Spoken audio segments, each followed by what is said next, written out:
Just what will we come across this time? What the heck? Hindi ko na ano. Hindi ko diniploy. Hindi po. Ang klase yan. Ayun.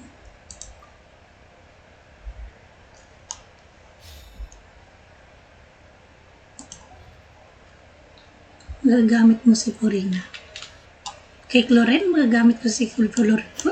Si Purina. Do you also see Navia and Clorinde over there? They look like they might have run into some kind of trouble. Let's go check out what's going on.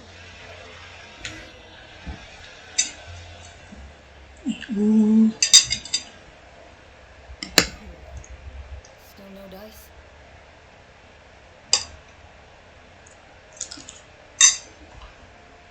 Not at all.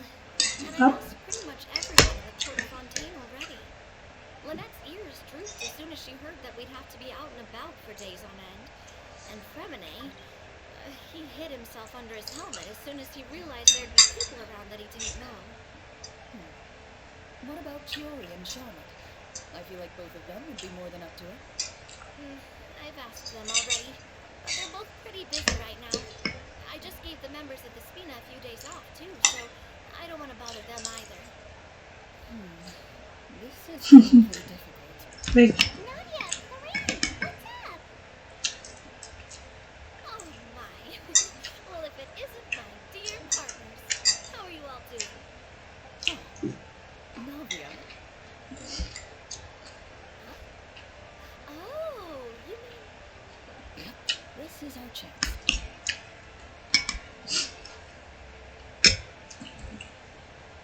Do you need our help with something? Oh, precisely.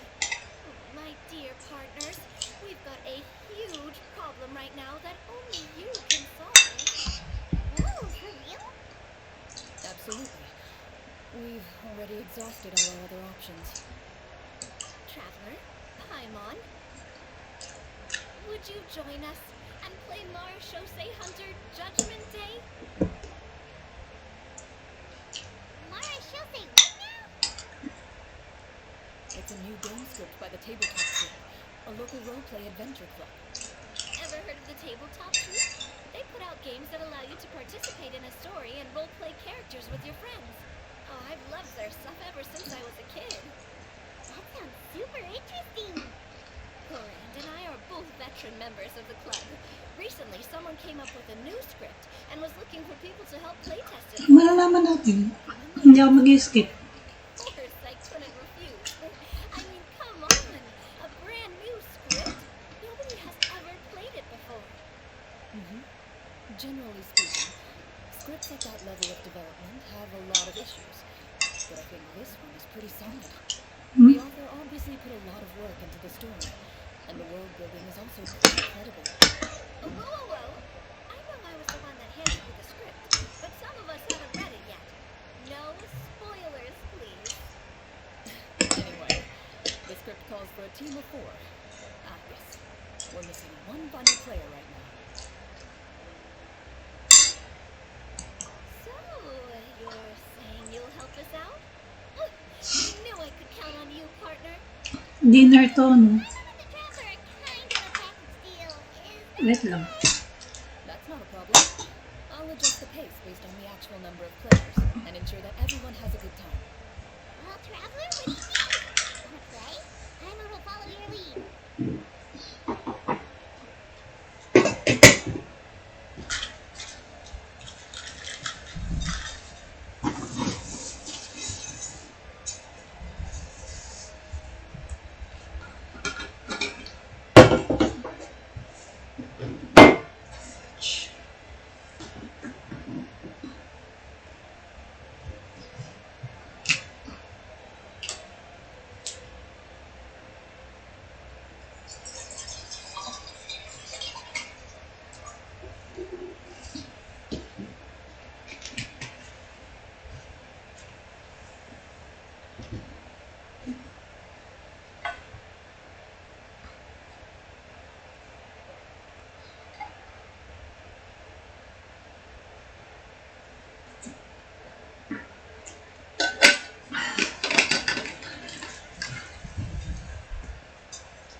Sabi mo, noodle pala at rice.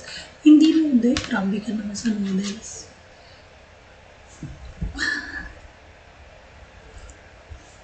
Wait lang.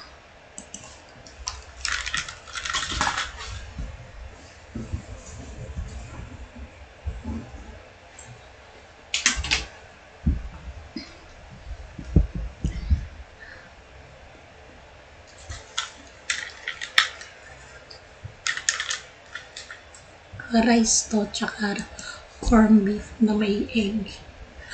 Aray ko.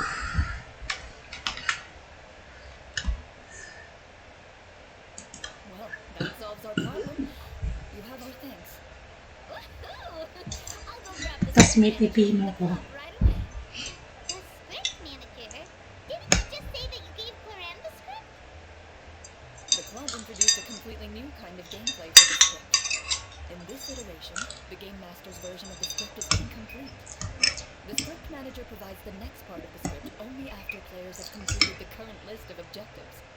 On top of that, in order to increase player immersion, the club has created some of the story's sets and scenes in real life. We'll only know where we should go once the script manager reveals the starting location. Oh, you're right. Whoever wrote this script really did put in a lot of work. And it's got a real healthy amount of suspense, right? I mean, even the GM doesn't know how the story will end. I look forward to experiencing it with you all. Why don't you go meet up with the others first? They should all be waiting at Chiorio Boutique. I'll come over with the script manager as soon as I find them. Sounds good. Remember to always watch where you're going, and don't rush. You say that like I'm 6 years old or something. Let me think. What kind of character should I play this time? I just hope you'll pick up some useful skills this time. Oh, and stop trying to persuade every animal you come across. Every animal.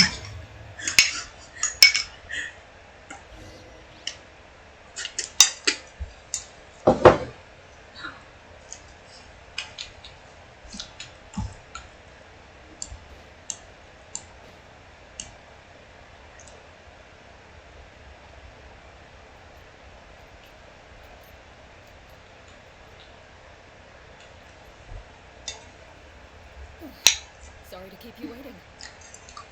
You're back. Huh? And you've got the Traveler and Paimon with you too. What a pleasant surprise. I assume you'll be joining us for the game then? Me, Farina! I didn't know you were playing too. Are you also members of the tabletop troupe?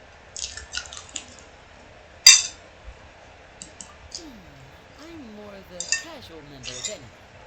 I haven't taken part in many formal club activities. Lynette, Fremine, and I play something similar at the Hotel Boutique sometimes, but I'm usually the GM.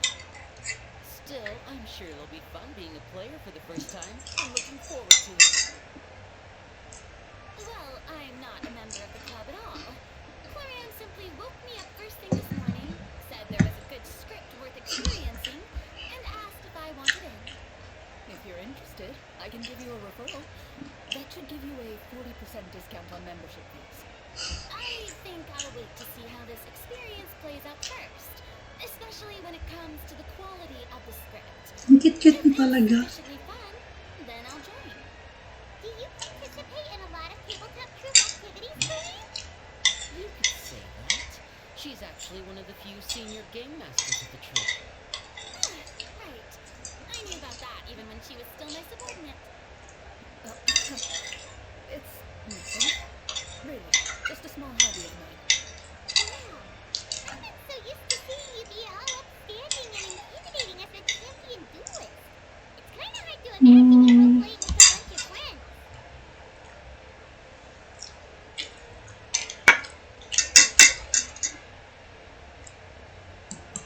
Surely you jest. I've never intentionally made things difficult for my players. I maintain a clear boundary between my professional and personal lives. The me you see at court represents the law and order of Fontaine. I put all personal feelings to the side and grant a fair duel to all who seek to defend their honor. But in my personal life, I'm just an ordinary person. Someone who feels anger and sadness, just just like everyone else. Well, you say that, but for all the time I've known you, I don't think I've ever seen you cry. I've seen you get angry, sure, but now I'm wondering whether you were actually mad or if it just looked that way from the outside. I was probably in work mode during those times. Is that so? Well, in any case, I just feel like even in your personal life, you don't get emotional very often. So you want to see me cry? That might be a little difficult. A show of anger, though, that might be something I could accomplish. No, that's not what I meant. Unfriend kaya kita. Sino-joke ka na. Hindi naman sino-quest tong ginagawa ko. Ah, I'm back. Here, allow me to introduce you to the script manager, Mr. Florian. Pleasure to meet you all. Hello. Wait, are you a champion duelist too, Mr. Florian? Oh no, this is just the costume provided by the club. I occasionally play a few of the roles in my scripts. That sounds like a lot of work. It's nothing. It's the least we can do to give the players a more immersive experience. Anyway, Wag masama. a brief introduction of the script. This script was adapted from the real history of the Marashose Hunters. You all will play the role of hunters from a bygone era and resolve a series of events unfolding in the capital. Paimon's not super familiar with the history of the Marashose Hunters. Is that a problem? Oh, no problem at all. I can give you a brief rundown. So, basically, Marashose Hunters were people who dedicated themselves to hunting monsters and protecting the city by using a special swordsmanship technique passed down over generations. Their story can be traced back to the ancient Lemurian dynasty, as well as the first hunter, Cassiodor. Ha! But I'll leave the finer details for you to seek out and discover. Kasi doon yung na-meet nila. I'll provide additional commentary as the story progresses. Case? Brave hunters, are you ready to set out on an unknown adventure? Oh, just one sentence and it's like we're in the story already. Aha, I see many a determined before me. Very well, head over to this location and begin your heroic journey. So, as we follow the story, it leads us to specific scenes? Ooh, sounds pretty innovative. What does the message in the envelope say? It's the exact location of the scene, as well as the formal permission to use the venue. Seems like they have everything prepared. Bye. Please take Enjoy. your belongings, everyone. Eat And make sure well. you haven't forgotten anything. Once you're ready, please follow me to the designated location. Sounds good. Hunter Squad, move out.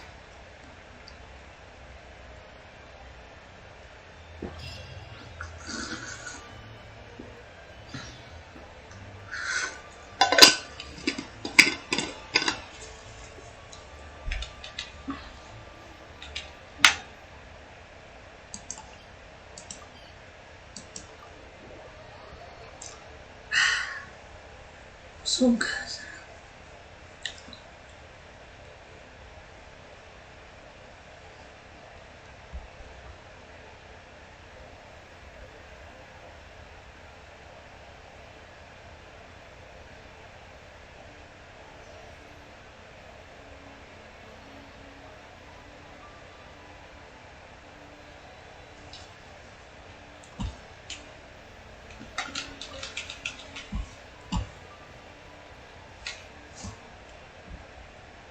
Eh?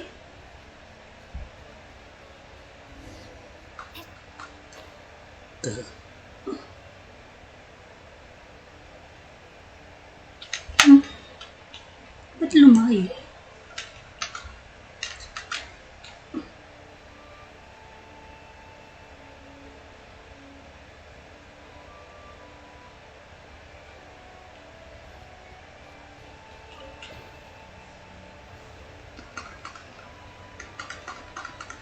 Uy. Sure. Lalo na palayo.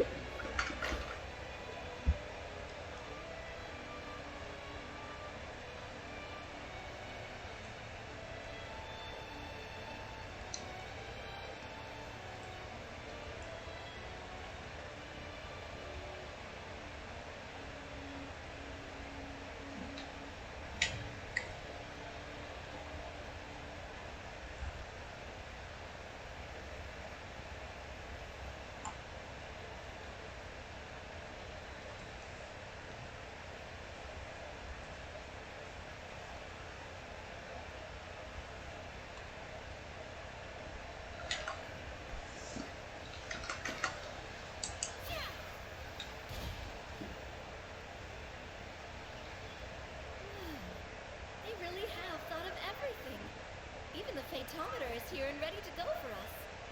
The Fatometer. What's that? It's a card that's used to determine action success or failure. We'll need to use it when we try to use certain skills. And what about all the dessert and tea? Is that for us as well? That's what the message said. Really? That's so nice. It feels just like a tea party with friends. Those snacks have Paimon's name written all over them. I think you might be more of a snack hunter than a Marashose hunter, Paimon. Snack hunter Paimon reported for duty. If there are delicious snacks to be found, Paimon will track down every last one. The desserts are great. But I'm still looking forward to the story more than anything. Very fair. Then, let us begin. First, please pick up the blank character cards in front of you and write down your name and profession. You can find an abbreviated version of the rules printed on the back of your character card. If you have any questions, feel free to ask me. In this story, Florine everyone is a Archon. Marashose hunter. To reflect this, the club has prepared a small badge for everyone. Ooh, nice. As hunters, you have proficiency in swordsmanship and fighting by default, so there's no need to allocate any additional skill points to those areas. Swordsmanship? So there's a fighting part to all this? Paimon's not sure she can do all that on her own. Maybe Paimon can just stick with you? Why don't you share a character card then? The Traveler will be the Marashose hunter, and you can be her little floating assistant. Huh. Kinda like in real life. So, for the name, do I fill it out with the name of my character? Yep, it can be any name you like. Florine. Use your real name too if you want. I do that whenever I get too lazy to think of a new name. Oh, so it would be like experiencing a different life, but still as yourself. That's not a bad idea. In that case, I think I'll continue to use the name Linny then. Next up is the skill sheet. You have a limited amount of skill points that you can use to learn a number of skills. The more points you invest in a particular skill, the easier it will be to pass associated checks. I'll take persuasion and investigation. Those are must-haves when it comes to missions like these. Oh, those skills sound like they'd be useful for gathering intelligence. Good idea, Navia. Just as expected of a veteran player. So should we also take those skills then? Not necessarily. Since we're working together as a team, we could leave the negotiations to Navia and use our skill points to pick up other useful skills. For example, I think I'll take stealth and sleight of hand. That will give us more options if we run into any situations we can't negotiate our way out of. Oh, interesting. I wasn't thinking about it like that. I suppose it's not so different from an acting troupe. Everyone has their own role to play. Let me see. I'll take arts and performance. I'm not quite sure what use will be, but I'm not as knowledgeable about the other skills, and I'm not too confident I'd be able to roleplay them all.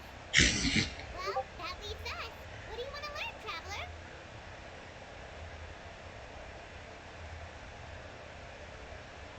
Cooking. Medicine. Insight.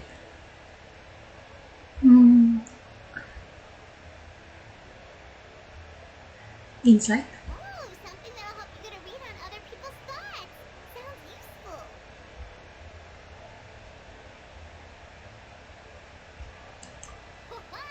Gotta say, this suits you really well. Nothing boosts morale like good food. So what do you think? Are you sure you want to learn these two skills? Sure, what do you want to learn? Ooh, so you want to help people when they're injured. That's nice of you.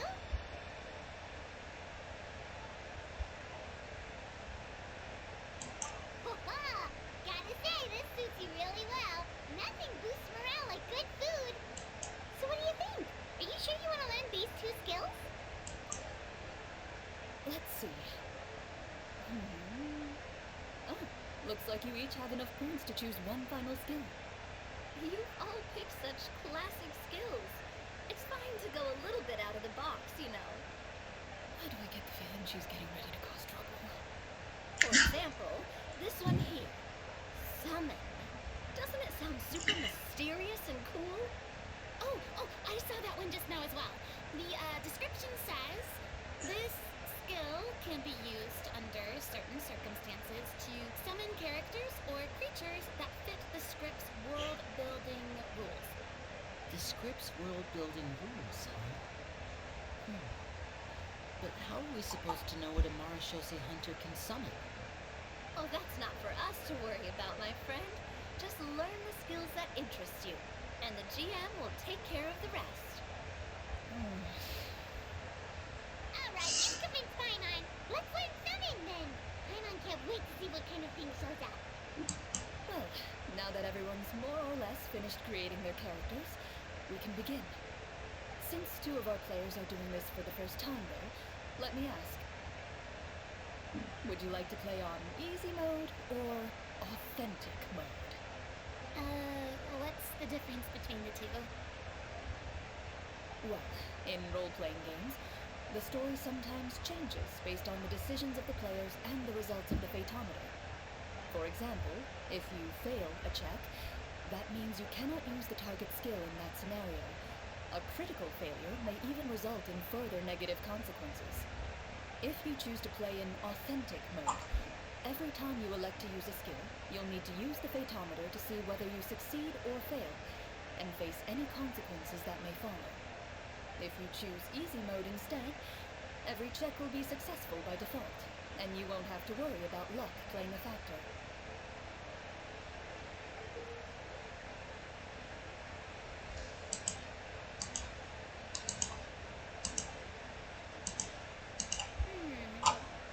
Given that I'd like to focus on the story, I suppose I should pick easy mode. I'd feel bad if I brought the team down by failing my checks. Huh? Oh, come on. Don't worry about that. RNG is the lifeblood of role-playing games. I'm going with authentic mode for sure. Never knowing what you might have to overcome. Ugh, doesn't that sound exciting? I'd rather be mentally prepared for what might happen. Alright, then I'll mark down Farina for easy mode. All her checks will be successful by default. As usual, Navia and Lenny will play on authentic mode. What about you two, partner? How would you like to play? Are you sure? Trust me, you'll see the beauty of RNG. Honestly, I don't think Clorinde would make things too difficult for us no matter what the Fatometer says. Isn't that right, Clorinde? No promises. That wasn't super reassuring. Well, anyway, enough talk. Let's get started. I want to experience at least a good chunk of the story today. Speaking of the story, why is the beginning scene on a beach? Well, that's because... a long time ago, back when human civilization was still in its infancy, powerful demons and evil sorcerers ruled over the land. They created a host of monsters and sent them to slaughter all humans in existence. Soon, a group of human rebels banded together. With their swords raised, they swore to brave the darkness, and in doing so, subdue each and every monster that sought their destruction. They became known as the Marashose Hunters.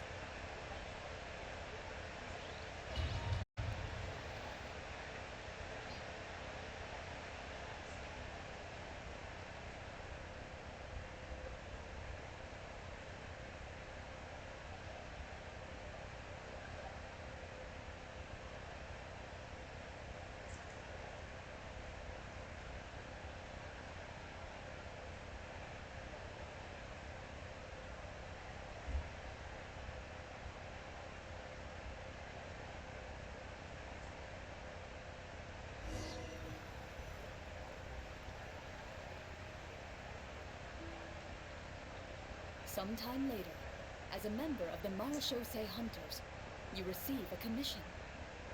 Following the address provided on the message, you take a boat and arrive at this strange city. As you inhale, you can taste the slightly salty air of the docks as you begin to survey your surroundings. There aren't many people in the vicinity, but you do take note of a few others who, like you, seem to be sizing up this place. Your eyes meet, and you realize these people are fellow Marechaussee hunters, likely led to this location after receiving the same commission as you. You're all Marechaussee hunters too, right? Allow me to introduce myself. The name's Navia, monster hunter by trade and helpful neighborhood businesswoman on the side. What say you to traveling together? We can help each other out on the road. Okay, count me in. My name is Linny. I've been wandering since I was little and picked up a few less than legal tricks along the way. I was adopted by a Marechaussee hunter and later chose to follow in his footsteps. Is this where you introduce your character to everyone? It sounds like they've done this dozens of times. My name is Farina, and, I grew up in a noble family. I always had a strong interest in performance and the arts. Even though I'm a Marechaussee hunter, what I really want is to be a performing artiste. Hey, that's really cool. You can do it, Farina. That's exactly how it's done. Paimon is Paimon, a good friend and companion to this Marechaussee hunter right here.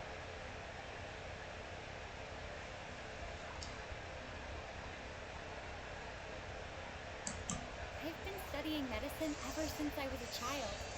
I want to do my part to eradicate these monsters and use what I've learned to heal others. Oh, welcome, welcome. When we face the monsters, I'll make sure to charge up front to give everyone some cover. You can take care of the healing at the back. You open your envelopes at the same time. The message reads, "To the honorable and trustworthy Marechaussee hunters, our kingdom is currently facing a grave crisis. The lands outside the capital have been overtaken by monsters, and our people are being led astray by forces of wickedness. We beseech you, please help us resolve this crisis and return peace and stability to our home." Huh. The layout of this city looks super familiar. It kind of reminds Paimon of Mondstadt. The scriptwriter must have used a real-world city as a reference when coming up with the map. As experienced hunters, the layout of the city reminds you of places once traveled. You recall the sight of tree-lined streets and the gentle tranquility of days gone by. Yet, as you regard the city in front of you, it appears to be little more than an empty shell. Its hollow gates are open to you, beckoning you to come forth and bring salvation back to the town. I carefully read every line of the letter and turn my attention to the signatures at the bottom. Who issued this commission to us? You see a long string of unfamiliar names. It would seem that many of the residents of the city issued this commission together. They sensed that things were not right within the kingdom and sent a distress signal to the outside world. In that case, why don't we take a walk around the city and see if we can learn anything from the local residents? Oh, good idea. We might be able to get some leads on the monsters and bad guys we're after. You look up and see a tavern nearby. It appears to be open for the day. Why don't we go check out that tavern? If the novels I've read are anything to go by, taverns are usually full of information.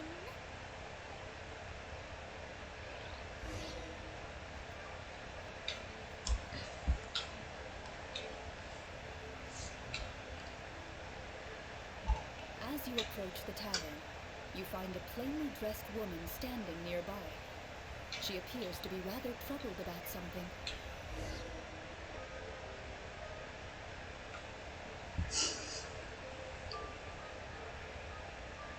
Greetings, friend. Lovely weather we're having today, don't you think? Oh, hello. I suppose you're right. The weather today is quite lovely. If only those monsters out there would stop causing trouble. It seems like every character included in the script has a certain amount of useful information to offer. If we keep asking questions, we might be able to get some good leads. Oh, come now, don't be sad. Life is all about optimism. Oh, that reminds me. What did you have for breakfast this morning? Huh? I don't think that's the kind of question we're supposed to ask. Nothing turns a frown upside down like good food. How about some macarons? I could make you some. You didn't even take cooking as one of your skill proficiencies. It's not necessary, miss. Excuse me for saying this, but you don't really look like a chef. Besides, I'm not really a fan of sweets. So you're someone who barely smiles and doesn't like sweets. You're really starting to remind me of this one friend of mine. Hey, did she just... Clorinde must have broke character for a second. This isn't getting us anywhere. Traveler, maybe you can think of something.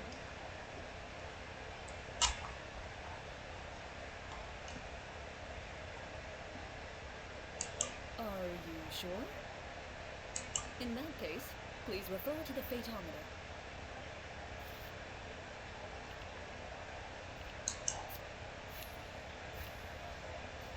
Eh? Seriously? Uh-oh, critical failure.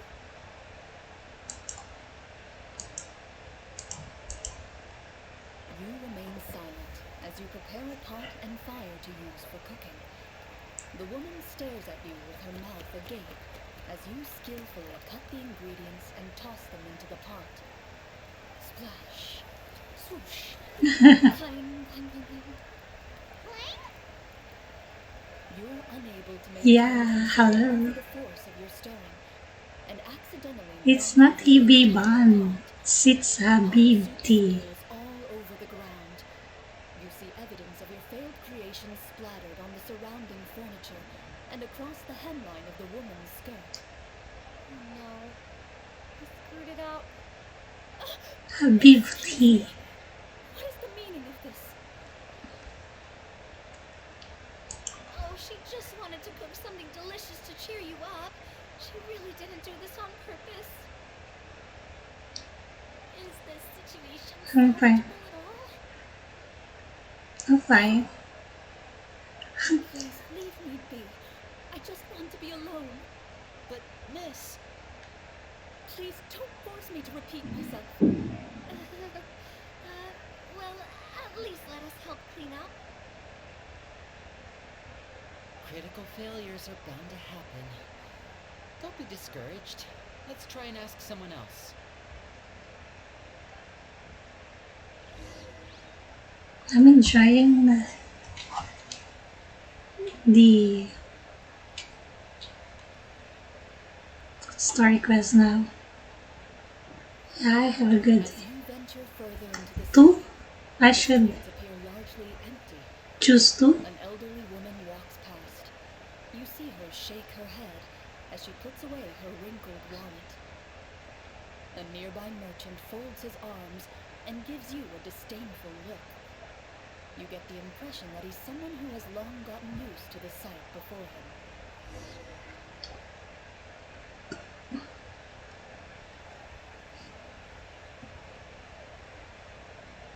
Although he doesn't seem very friendly, merchants are usually a good source of information, right? Yeah, it's early. It's still I'd early. like to ask a question, if I may. That depends. How much are you willing to pay? How about this much? What do you take me for? Some lowly beggar? You can't even buy half an onion with that amount. Surely an onion can't be that expensive, right? What do you know? War's nearly upon us. Everything costs several times what it did before. If you're not gonna buy anything, then scram. Oh, what a nasty guy. Maybe we shouldn't even bother talking to him. But he still might have information we need. Traveler, can you think of something?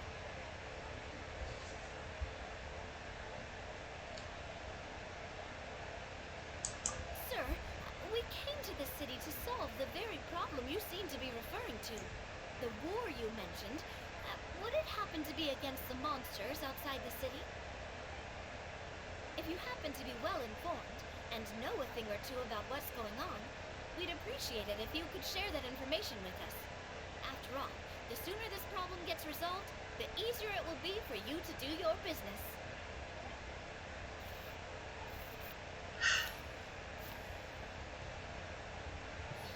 Wow. Success. Well, things are basically as you said, young lady. Those monsters are camped outside the city, and they've been destroying all our trade routes. We have limited reserves within the city, so if this continues, we're all gonna be in big trouble. Wait, you're saying no one has put a plan in place to distribute supplies or maintain order? We could all stop, and those nobles in the palace wouldn't even break a sweat. Who knows? Maybe they've been in cahoots with the monsters all along. That is concerning. Alright. That's all the information you need, right? Off with you now. I've still got business to do. You know, if you smiled a little more, you'd definitely get more business. And I bet that would make your life just a little bit sweeter. I'm not saying it's guaranteed to work. It's just a tip.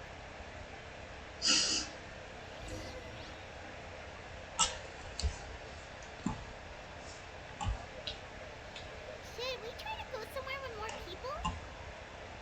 Oh, how about the city square? Follow me. What the?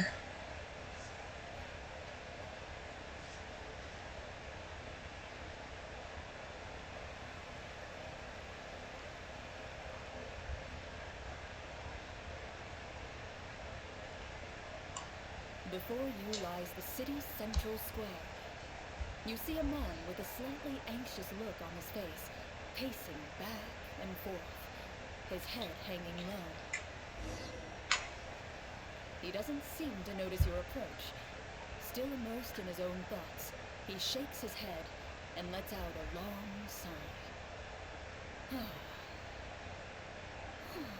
This guy seems promising enough. Maybe I can get some information out of him. Hello, sir. Is there anything I can do to help you? Oh, wait, you're... I'm... Oh, dear goodness! You're a Marashose hunter! You recognize us? Ah, are you one of the people who wrote the commission letter? Yes! Oh, I didn't expect you to actually come. Oh, what great news! The city is saved! Marites Hunter. What happened here? Alas, we once lived comfortable, carefree lives. This city used to be free of monsters. The first Marashose hunter, Casiodor, the Golden Hunter, he was the one who drove them back. However, monsters have once again surrounded the city. Perhaps the seal that kept them at bay has lost its power. Or perhaps an evil sorcerer has been meddling in our affairs. All I know for sure... Oh, Tito Jones, thank you for the hydrate. Any chance at peace? Nag-lurky-lurky ka. Not enough soldiers to drive. Enjoy lurking. It's not a question of numbers. The guards simply have no idea how to deal with them. Most people my age have never even seen one of the monsters, much less been trained to fight against them. What's worse, many of us don't even know the history of the Marashose hunters anymore. When I was a child, though, my grandfather would tell me stories about how the Marashose hunters drove back the monsters. So, on the off chance that something might come of it, I decided to reach out to you. To be perfectly honest, I was starting to think all those stories were just tall tales. But now that I've seen you in person, I finally know that it was true. So Oh, much you can water. rest easy, friend. The righteous and formidable Marshose hunters are on the case. The man is touched by your determination and resolve. His eyes begin to well with tears of relief. Still, if we are going to hunt the monsters, we need to know where to find them. Can you give us any leads? All I know is that the area outside the city is dangerous. I'm afraid I can't point you toward a specific location. Oh, although, if you leave the capital through the main gate and follow the road, you should run into a group of guards. They might know more about where to find the monsters. I see. We'll go look for them then. All right, be careful. Oh, and one last thing. The monsters outside the city are just part of the problem. There are evil sorcerers inside the city as well, so be on your guard. They're actively working with the monsters, and have corrupted the court ministers with malicious magic. They're the reason why, even inside the city, everything has been a giant mess. Even one of our kindest ministers has turned into a boorish and unreasonable figure, interested in nothing but enacting laws that exploit the people. Who knows how much longer we'll be able to go on like this. Talk about being stuck between a rock and a hard place. I feel bad for him. Maybe we should try to cheer him up? Thank you for using the emote. Uh-huh. Like, now? Is this really the right time? I appreciate your kindness, but for now, it's more important to focus on the crisis at hand. Brave Thank hunters, you. I leave the future of this kingdom to you.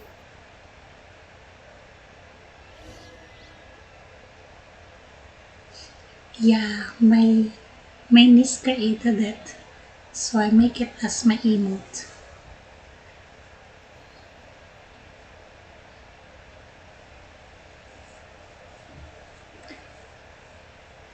Maybe the reason why it takes longer time to finish this, because if you will not skip it, it is more of like a pacing If I understood correctly, of a there are story. only two problems in the kingdom that need solving, right? Exactly. We need to defeat the monsters outside the city and take down the evil sorcerer stirring up trouble from within. Which problem should we tackle first? Well, this seems like a He good knows moment for me. a break. Take some time and discuss what you want to do. Let me know when you've made your decision. I really didn't expect the people in the city to keep us at arm's length like that. I totally thought the hunters would be treated like heroes. Well, Clorinde said the script took cues from the real history of No, hunting, my right? niece. Maybe the real-life Marshose hunters were also treated like that. I wouldn't say it's a perfect representation of history, but there are definitely some similarities. Would you like to hear more about it? Sure. As long as it doesn't spoil anything in the script. You brought up bits and pieces of the hunter's history before, but it was all in passing. Paimon wants to know too. The hunters were super powerful, right? Were they all from a special line of supernatural beings or something?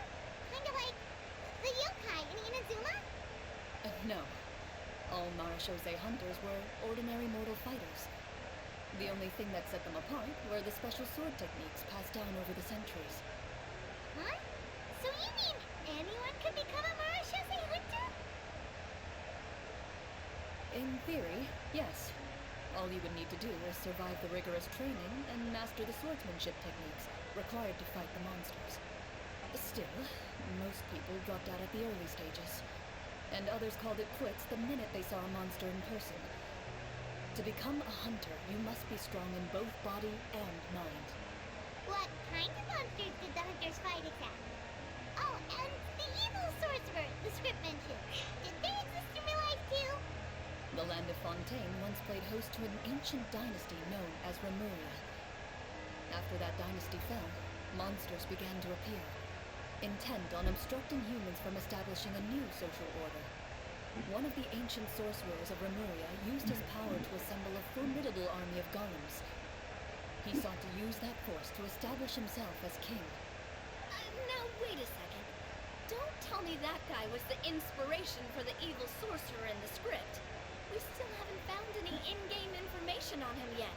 So, why don't you talk about someone else for now? Well, I wasn't planning on going into anything you might be able to find out in the game. But if you want me to talk about something else, then...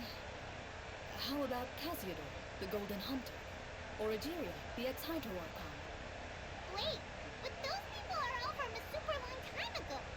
When did you learn all this, Clorinde? From my master. Huh. A master? You mean Miss Petronia? Oh, is someone you know? Absolutely. Miss Petronia and my father were good friends. Back in the day, she would often bring Clorinde over to play, but Let's not get off topic. Anyway, back to what I was saying.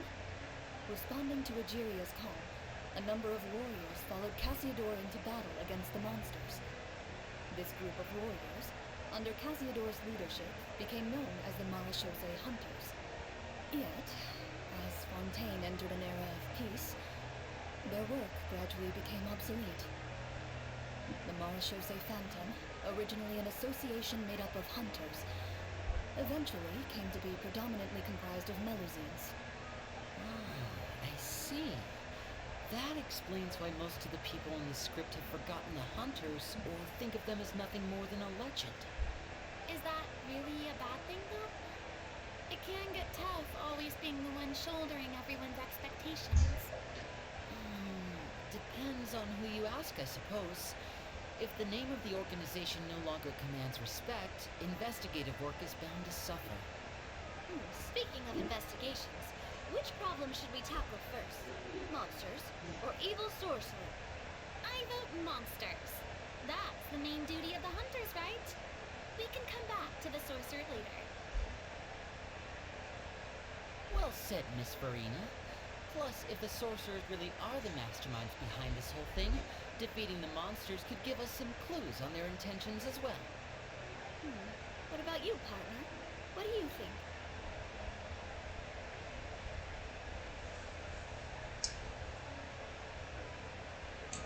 It's decided then. Alright. After some discussion, you decide to turn around and head out of the city. I'll definitely choose the other one on the other account. I'm curious now.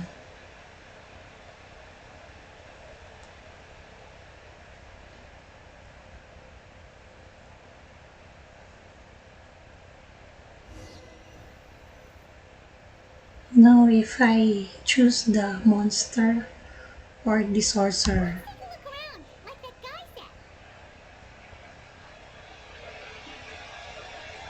You there, outsiders, halt! Who's there? An armored man approaches you. He has a tall, muscular build and a determined expression in his eyes. Just one look, and you can tell he's fought in his fair share of battles. Although he's trying his best to conceal his current state, his uneven gait and the sweat dripping down his forehead make it obvious that he's been wounded and is in serious pain. I'm the captain of the guard. I saw you sneaking around the city earlier, so I'll only ask this once. State your purpose, or it's off to the dungeons for the lot of you. Wow, it's been a while since someone's been this suspicious of us. I said talk, not whisper between yourselves. Have you ever heard of the Marechaussee Hunters? Marechaussee Hunters? Ha! That fairy tale, you mean? What, do you expect me to believe you're one of them?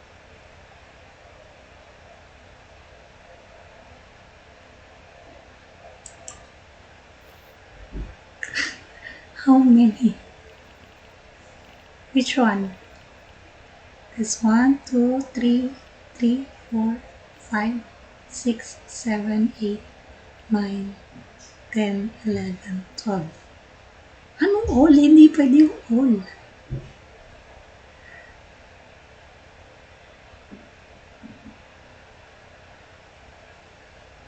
7, 1, 2, 3, 4, 5, 6, 7. Team success. Very good. You already calculated that.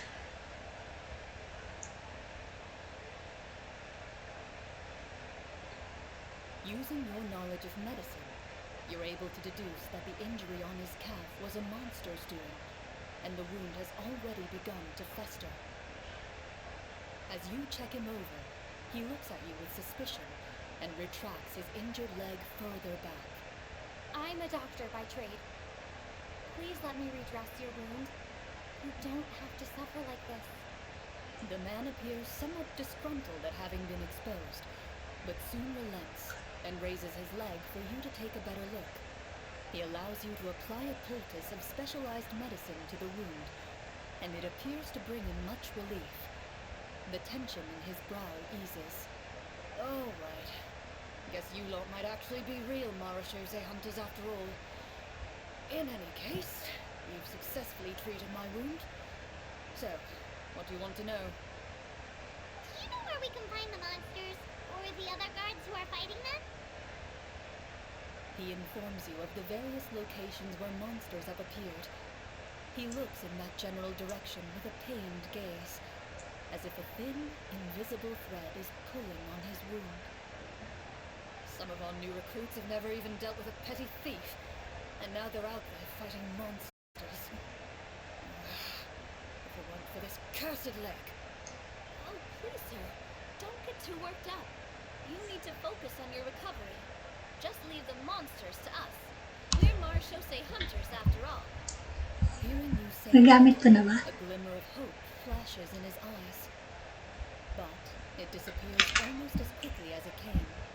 Those monsters aren't easy to deal with. But if you insist on going, I won't stop you either. I just hope all the guards will be able to come back to their families alive. I wish you the best of luck.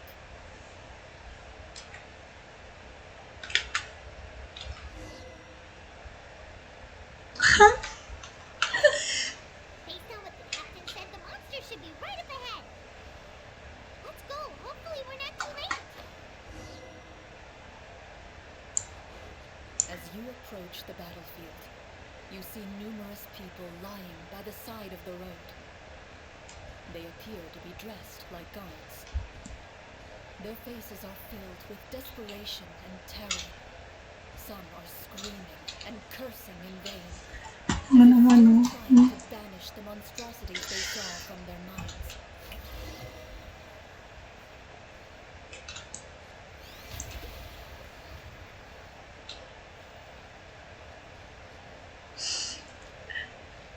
Grabe.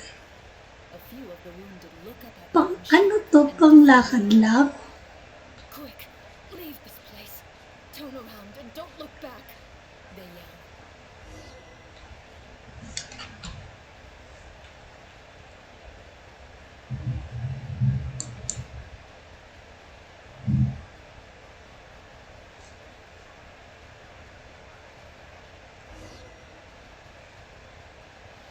Pang lakad lang? Ganun?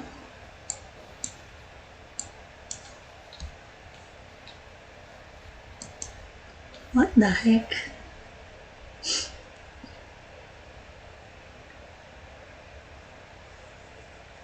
This is the place he mentioned, right? You see broken iron swords scattered all around you, and downed trees riddled with terrifying claw marks. All the signs point to one thing. A truly devastating battle just took place here. Be on your guard, everyone. The monsters might still be around. Before you can finish your sentence, you hear rustling sounds from the surrounding bushes. The monsters have emerged. They close in on you without fear. You get the impression that, in their bloodthirsty eyes, you're just another meal for them to devour. Little help here. This thing wants to eat Paimon. Your battle round begins now. Which one? 1, 2, 3, 4, 5, 6, 7, 8, 9, 10, 11, 12. I have 12 cards. Pili ka. 1, 2, 3, 4, 5, 6, 7, 8, 9. Success!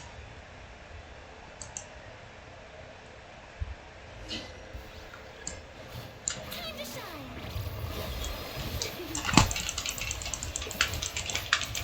Here comes the finale. Shit. The next battle round Ah, begins now. saan? Asan? Fire! Well, with one. Dominate. There.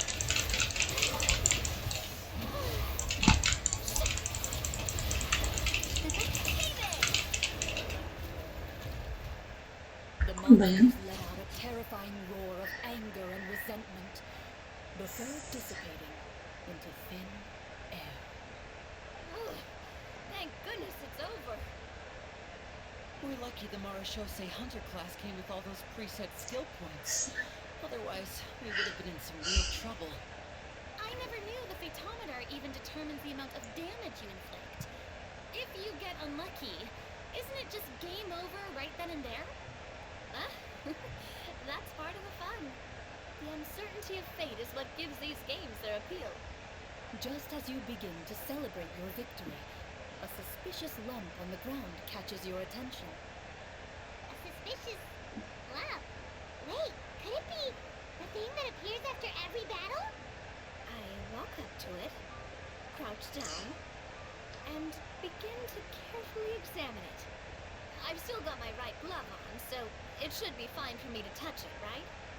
As you investigate the mound, you discover that the exposed portion appears to be made of wood. It was previously obscured by the large form of the monsters. With the monsters gone, the small protrusion now awaits your discovery, poking out of the ground like a shy flower bed. Hmm. Excited na ako. Diyos ko dahil.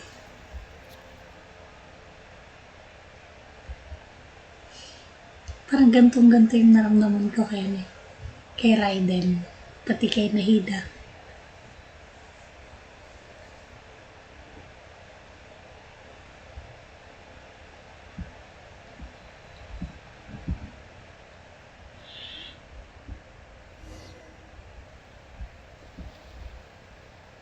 With everyone's help, you successfully excavate the wooden chest from the ground. Even without opening it, you can tell from the mineral energy behind the chest that it must contain quite the fortune. Makes sense. We worked hard for this. Let's open it. We can share what's inside. I can understand your excitement, Paimon, but think about it. Doesn't it seem like there are people out there who need this treasure more than us? Yeah. Think about all the people suffering in the capital. Or all those guards who got hurt fighting the monsters. Wouldn't it be better if we gave the treasure to them? Wait, is that how it works? Paimon thought since we were the ones to dig it up, we could just take it for ourselves. Well, let's put it this way. Any decision you make during a role-playing game can impact the future course of the story. But would the people really believe us?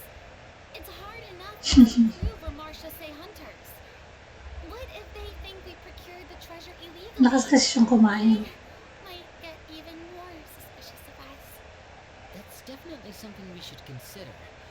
Maybe we can come up with an explanation in advance. Well, if donating it could cause that much trouble, why don't we use it to buy some gear and fill up on good food? Then we'll be ready to fight even more bad guys. Looks like you're facing a difficult choice once again. Well, it's getting late. Why don't we call it a day for now? Wow, where did the time go? I'm not sure if it's because I'm having so much fun with you all or because the story is particularly enticing, but I feel like I could almost keep going. Here, here. Ooh, how about we play through the night? I'm not sure I'll have enough energy for that. Yeah, that won't work for me either. Lynette will give me an earful if I get home too late. I understand how you feel, Nadia, but we have to change venues for the next part of the story anyway. Huh? Another location? Mm-hmm. There's a special note for the GM at the end of this section that says to proceed to an indoor set for the next part of the script. Whoa. They really pulled out all the stops for this new script. Well, even if we end the game for the day, we can still stay a little longer and hear Clorinde finish her story, right? Paimon wants to hear more about the history of the hunters. Something tells me you just want to finish the free desserts before we break for the day. That's just a coincidence, okay? Besides, the Paimon not finishing free food feels even worse than having to buy her own. And anyway, Paimon really does want to hear more about Clorinde's master. Well,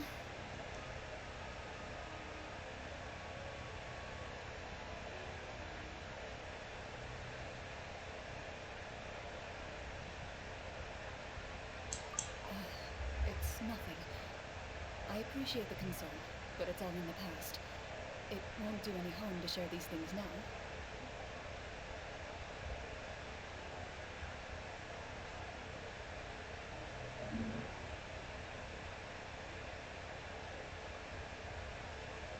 My earliest memories are of living with Master.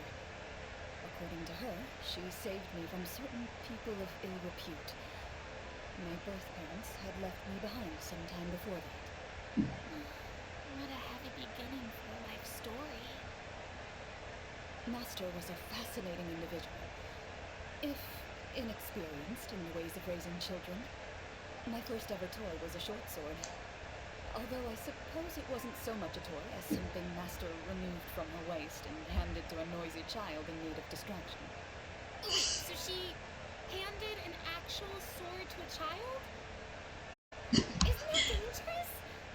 Did you hurt yourself? Yes. Of course I did. I cut my palm and bled quite a lot. But Master was not concerned. She just stood there and casually lectured me about it. See, that's what you get for not holding the sword properly, she told me. She then crouched down next to me and said, "Give me your hand. I'll teach you to bandage this wound. After that, it's time to learn how to truly hold a blade." Excuse me for asking this, Clorinde, but how old were you exactly when all this happened? Probably around 3, give or take. 3? 3? Isn't that when most kids are still struggling to hold a fork? As I said, Master was rather inexperienced in the ways of raising children. She believed trial and error was the best way to teach a child what they're capable of. I'm not so sure this is a question of experience. Kumaya lang. Try I natin. didn't see anything wrong with her ways at the time. And anyway, children don't get to choose how they're raised. Oh, she did bring me back a pet from Leo once. It was a geobishop hatchling. Geobishop hatchling? For a pet? That seems even more dangerous. Grabe What she naman. said was this: make sure to get along, you two. If you really can't agree on something, just settle it with a fight. Whoever loses is the real pet. And how old were you when this happened? 5. Well, did you win? No, I lost. So you're saying you actually became the Geobishop's pet? Yes, but only for a week. By the end of that week, I defeated it in combat, and we've shared a cordial relationship ever since. That really doesn't sound like the kind of childhood someone should have. Pagsunto. I gradually understood that Master most likely didn't know any other way to raise a child. She was a marechaussee hunter, but I never heard her bring up her own parents. Thanks to her, I learned how to navigate the forest by the age of 6, and could hunt monsters in the wild by myself the year after that. Even though the training she subjected me to was strict, she always made sure to take me traveling when she had the time. We met many of her friends during those days. That was also how I met Mr. Callis and his family. Naging pet siya na. Still remember the first time we met. You were too scared to join our picnic and hid behind Ms. Petronia the whole time. I still hadn't really met many children my age at that time. didn't know how to interact with others. GFB shot lang. You started coming over a lot. You love challenging people to shooting competitions, remember? I don't think many members of the Spina ever beat you in one of those. I had a lot of fun during those days. Kaya pala hindi siya matalo-talo eh. Enjoyed them too. Oh, do you remember that one time we went exploring around the Spina together? We overheard Papa call your master Fontaine's protector of justice. We tried to pretend like we never heard anything, but you nearly let it slip that one time.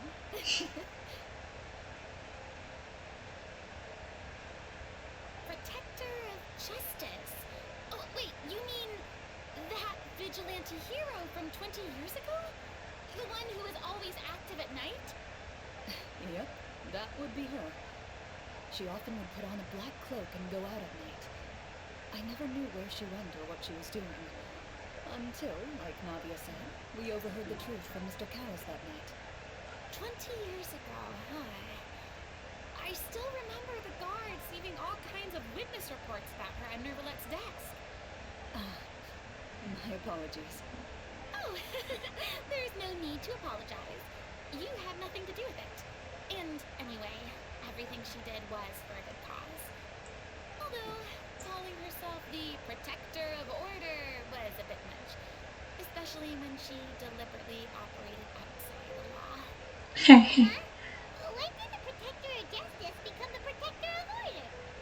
Oh, she had a bunch of code names.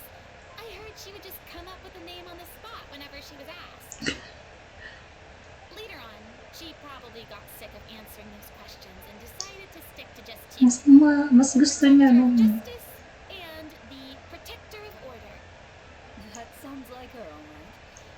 I bet she forgot which of the two she'd use by the time she got back each night. Well, she certainly sounds like a fascinating individual. With her strong sense of justice, it's no surprise her student followed in her footsteps. It's true. I always wanted to become like her. Someone powerful, independent, and with a strong sense of conviction. kita mo yung glowing tail sa likod. But She suddenly disappeared the night I turned 10 years old. Hindi kaya siya yung sorcerer. What happened? I have no idea. She didn't even leave a note. I was never able to find out where she went. That night, I was celebrating my birthday at Navia's house. But Master never came to pick me up. When I returned home on my own, it was to an empty house. When she still didn't appear after a few days, I went to Mr. Callus's house to ask about her whereabouts. But he only shook his head. Papa probably didn't know either. I know he sent a few people to investigate the matter in secret, but they never found any credible leads. Don't worry, I understand. To be perfectly honest, given Master's personality and way of doing things, it all made a lot of sense.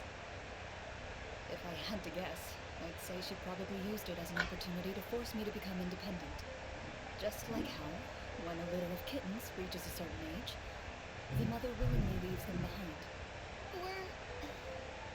Were you upset, Clorinde?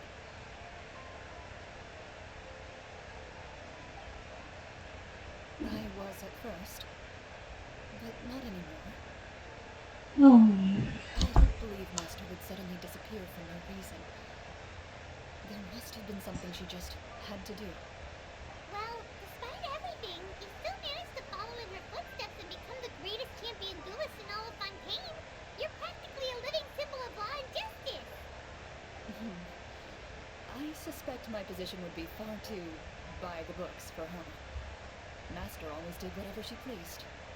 But you're right. I suppose I do take after her in some ways. Who knew Clorinde had such an interesting past? I never had the chance to ask her about it before. I wonder if Clorinde's master were the champion duelist back then. Would that duel against Mr. Callus have gone differently? Oh no. Judging by the atmosphere, Clorinde and Navia are probably thinking something similar. The mood just got super awkward all of a sudden.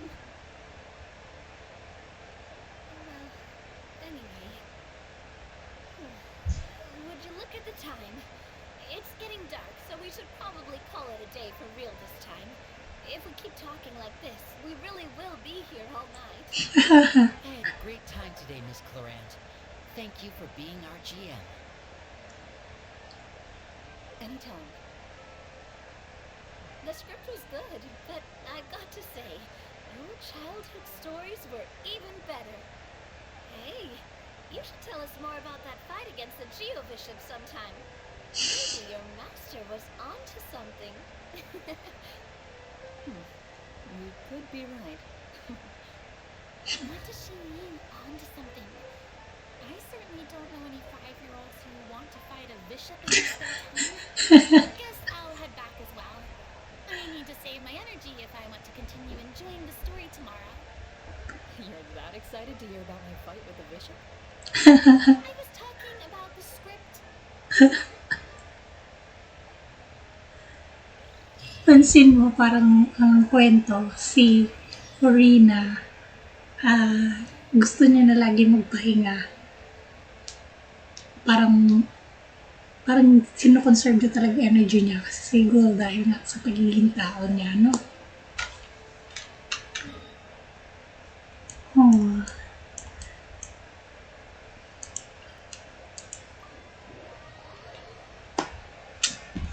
Excited na ako pero hindi pa ako prepared. Ilan pa lang ang laman ng ano ko. Tas yung mura ko. Look at this. I still have 31. And if I will convert my Primo Gems to hold 14. 31 is 14. 45 lang. I don't have much. Is but a backdrop of constant motion. I stand before it, alone and unchanging. Hindi kaya naging sorcerer yung ano.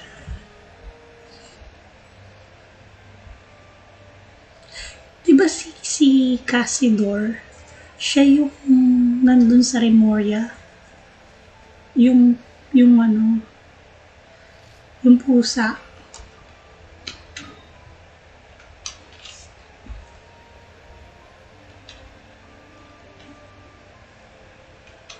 Parang hindi nila naalala.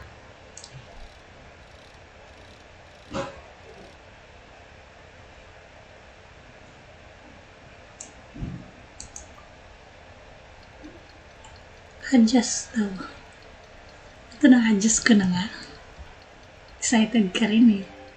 Pero ang ganda ng kwento ng buhay ni Clorinde.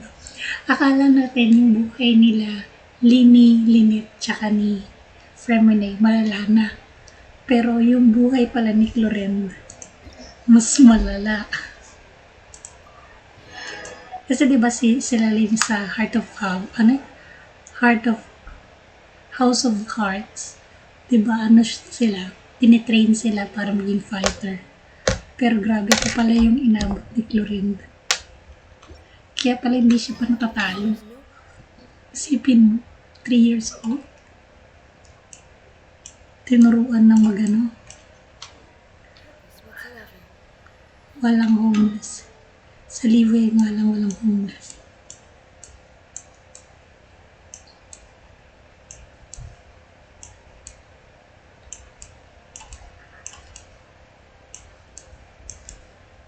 Saan yung ano? Sa Liwe lang walang ampon si Arle. But human life is like the dew at dawn. Bakit saan sa Mondstadt? Transitory. Next day pa? Sino?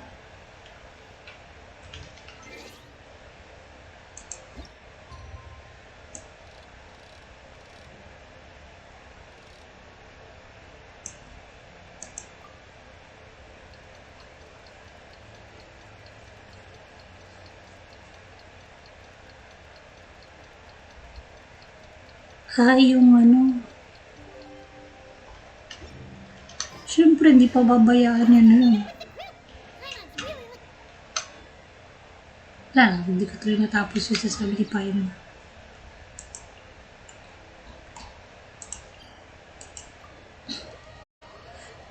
Hindi pa babayaan yan ni Zhongli. Basta liwe lang walang ampons kasi marami pwedeng gawin. True. Tsaka yung mga adeptos kagaya ni Shanna, di ba, ano yan, di ba, ampon. Walang pakialam si Zhongli. No, I think may pakialam siya. That's what I think. Kagaya ni ano, di ba, ni Street Rambler.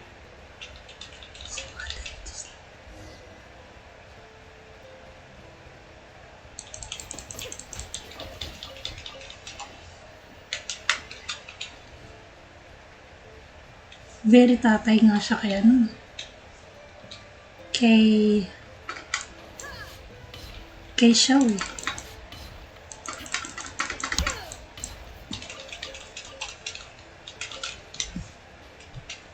Kaya I believe may pakialam siya.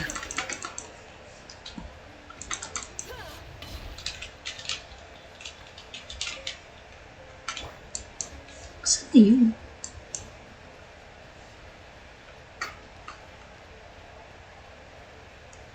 Oh, may secret ano? Secret door. What is this?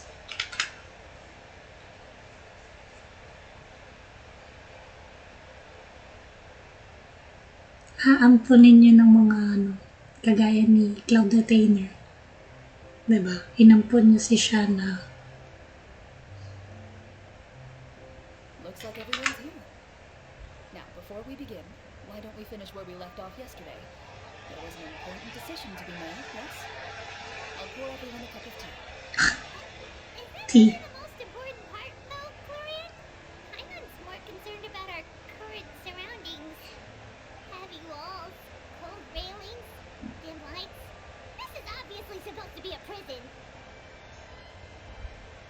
I admire the work put into the set. Still, it's obvious the scriptwriter has never paid a visit to the fortress of Meribid. So this set is going to be a part of the script? Unfortunately, that is something I can neither confirm nor deny. Anyone think Clorinde's smile is starting to look kinda scary? Well, whatever happens, we'll just have to push on. But first, we should really figure out what to do with this treasure. If we're worried about arousing suspicion because of our identity, why don't we give ourselves a different name, just like Clorinde's master did? Yeah, it might be better to keep a low profile.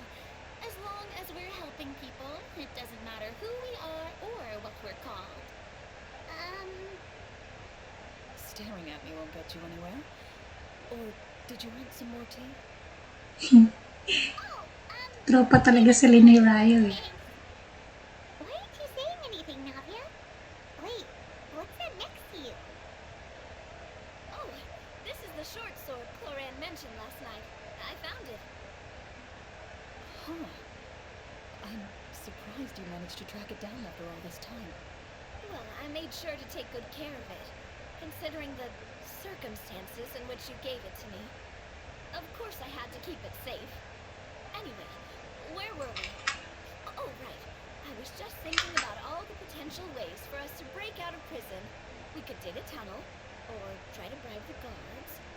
Wait, we haven't been thrown into prison yet, have we?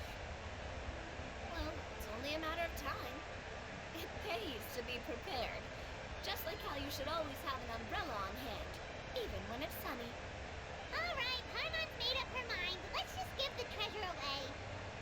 Paimon may have wanted to keep it, but if it's going to land us in prison somehow, Paimon will be too upset to enjoy her snacks.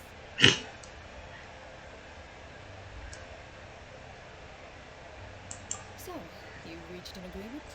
Alright then, we can continue with the story. Oh, and we'll collect all the scattered pieces of treasure on the ground as well. Alright. You collect the treasure and make your way back to the capital with your bag of loot in hand. Tropa talaga sila ni Ryo eh, no? T kagad yung ano eh.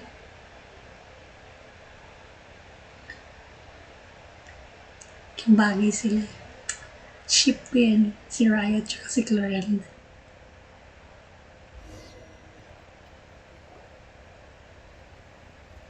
The city is still shrouded in a gloomy, oppressive atmosphere, but your spirits are surprisingly high. In places where sunlight struggles to reach, you generously share your wealth with the children, the elderly, and the poor in urgent need of help. Thank you, kind soul. The elderly woman's look of gratitude follows you as you walk away, her eyes never leaving your back until you move entirely out of sight.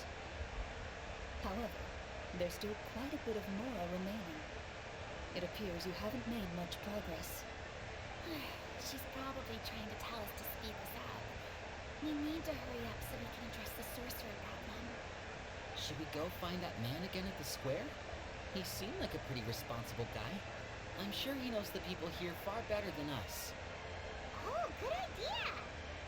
Just as you start to make way to the square, intent on finding the man again, there's a voice.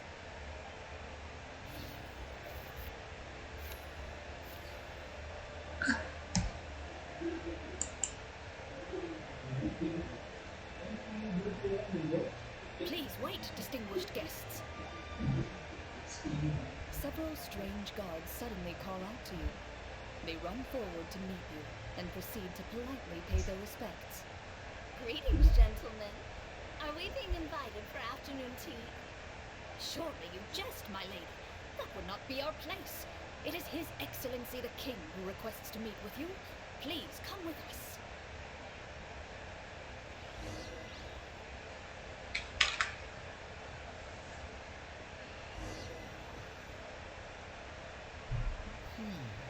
Do you think this could be a trap? Well, we have to investigate the court at some point, right? Meeting the king himself would be a fantastic opportunity to do that. I say we go for it. If something happens, we'll just turn the whole place upside down. That sounds a little intense. After a quick discussion, you nod to the guards and agree to follow. They lead you all the way to the audience hall of the palace. Gilded tables line both sides of the hall. The space itself is adorned with all manner of expensive antiques, glass shelves, and silver candlesticks. The items appear quite ordinary in size and dimension, Maganda rin yet yun. their presence somehow makes the emptiness of the hall Anong expensive? more surreal and ominous. Wow, it's so luxurious. The elderly king, clad in a magnificent robe, sits upon the deep crimson throne before you. He wears above his head a majestic crown, with a gemstone the size of a bird's egg set right at the very front. As you observe it, you see a complex pattern of light reflect off its surface. They're here, Your Majesty. A man dressed in dark clothes, likely a minister, shields his mouth with his hands and bends down to whisper a few words to the king. After a moment, he lowers his hands and stands back up. His gaze shifts to fixate on your group, but he does not move from his place at the king's side. The king does not appear entirely aware of his surroundings. The man by his side, though. We should keep a close eye on him. The king remains still and says nothing. The minister is the one who speaks. Esteemed guests, allow me to thank you for coming to our faraway kingdom. Unfortunately, His Majesty the King finds himself quite exhausted from work. So please allow me, his Prime Minister, to welcome you in his stead. I've heard tell that your people, the Marechaussee Hunters, used your exceptional ability with the sword to repel the monsters near the capital. Such a great deed deserves to be rewarded.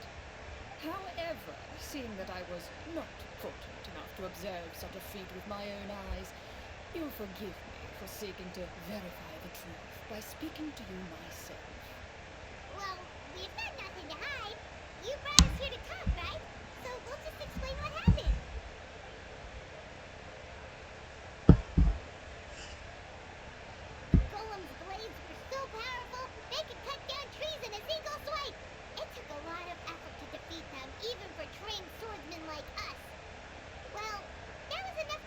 right? Believe us now? Your account does indeed match those of the survivors. Since you were the ones who defeated the monsters, that must mean you are also in possession of the treasure they stole.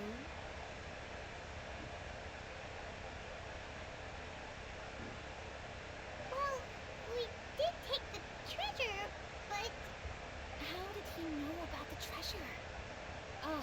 Then I must ask that you return it at once.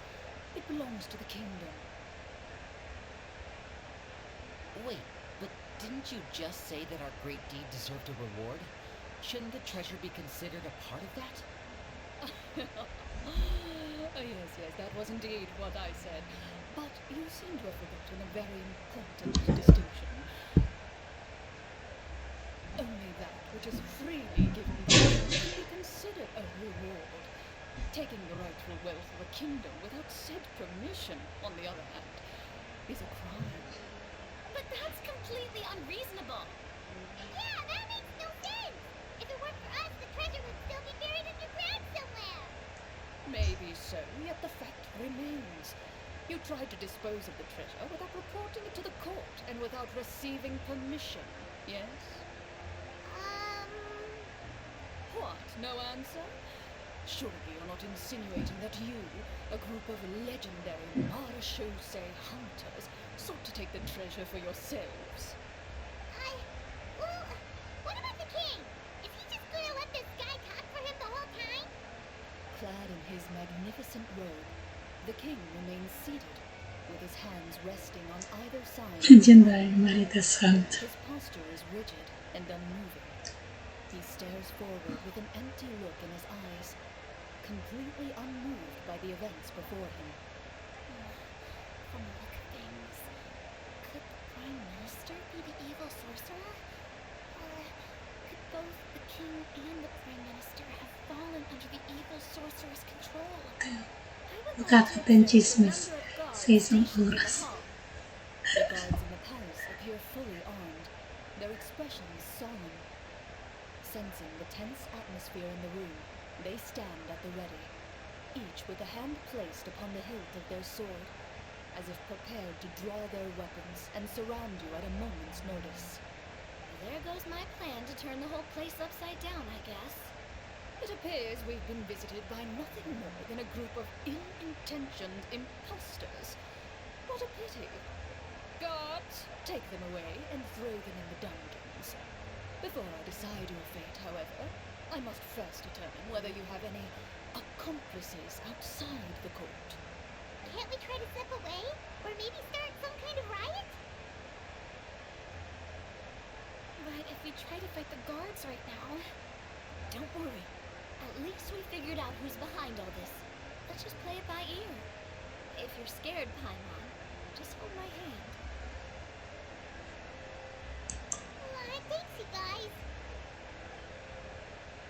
You allow yourself to be led away by guards surrounding you on both sides. It's only when you begin to feel drops of water falling from the dungeon ceiling and smell the stench of death and decay all around you that you finally realize you've stepped into a completely different world. Stay here, and don't try anything funny. The guards lock the cell door and leave without looking back. Wait, sir! Your voice echoes through the dark hall, but the only response you receive is the sound of water dripping from the ceiling. No! What should we do now? Carve out a new path of faith with our own two hands, of course. I draw my weapon. You reach toward your waist, but find nothing there. You now recall that your weapons were confiscated before the guards locked you in the cell. The bag of treasure along with them. What about that knife I hid in my boot? When did you hide it in there? When I was thinking about digging a tunnel. Rejected. You failed to inform the GM of this course of action. Moreover, the guards would have conducted a thorough search before throwing you in prison. And the keys to the cell aren't anywhere to be seen? Correct. You don't even feel a lock hole on the cell door. Oh, well, there goes all our plans. Indeed. Huh? Why are you the one saying indeed? Because that statement holds true for me as well. This is where the script ends. What? But that's a terrible ending! Generally speaking, this should be the point where the scriptwriter gives the players some kind of hint, or gives the GM some kind of code for how to move forward. I mean, maybe they just really wanted us to be immersed in the feeling of being in prison. Like, they'll only show us the way out once we've grown truly and utterly desperate. That is a possibility. If only there were desserts and tea in real prison. Oh wait, guess it's kind of how the Fortress of Mirapede works if you're lucky. Yes. Before I forget, Navia, the short sword you had with you earlier, I took a closer look, and the craftsmanship doesn't appear to resemble anything from this era. If I remember correctly, that style was last in vogue several hundred years ago. Wait, Clorinde said that sword used to belong to her master, right? Does that mean her master has been alive that long? I doubt it. The way she went about things often made her seem childish more than anything. I'd say the sword was most likely an heirloom passed down over time. Hang on. A precious heirloom passed down to you by your master. And you gave it to me just like that? You weren't worried I might lose it? Master left many things to me when she disappeared. There was the sword, an old key, and a good amount of junk she probably just didn't want to take with her. I gave you the sword back then because I didn't want our friendship to end. Wait, when did this happen exactly? After the duel between Mr. Callis and myself. Before that, Clorinde would have meals with us and even stay over at the Spina some days. She was on great terms with Papa as well. After the duel, though, there was a period of time where we simply didn't know how to face each other. She entrusted this sword to me, and never came back. We were both sad, and conflicted, and totally overthinking everything as a result. Whenever I looked at this sword, I couldn't help but wonder if Miss Petronia had never introduced us to each other at that picnic.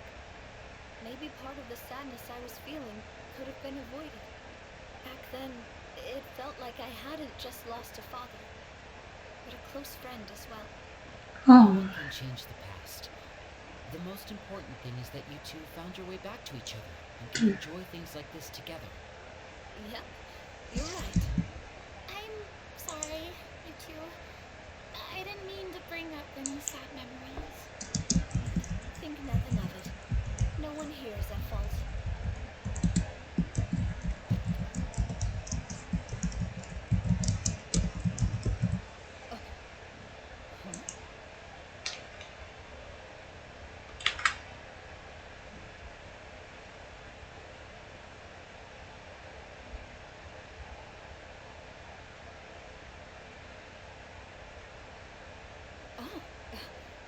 Looks like the next part of our script is here.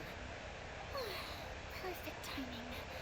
The situation was really starting to get desperate. And not just because of the prison thing. Cute talaga na Farina. I really can't tell if it's good news or bad news.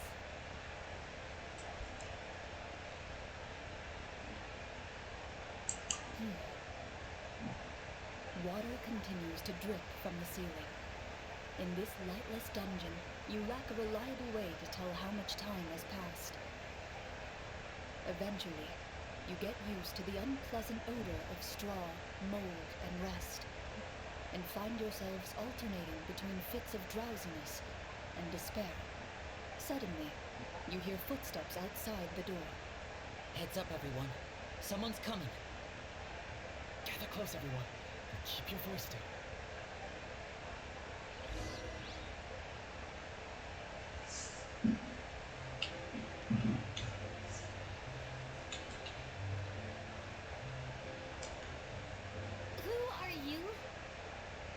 as a guard in these dungeons, but my true identity is the same as your own.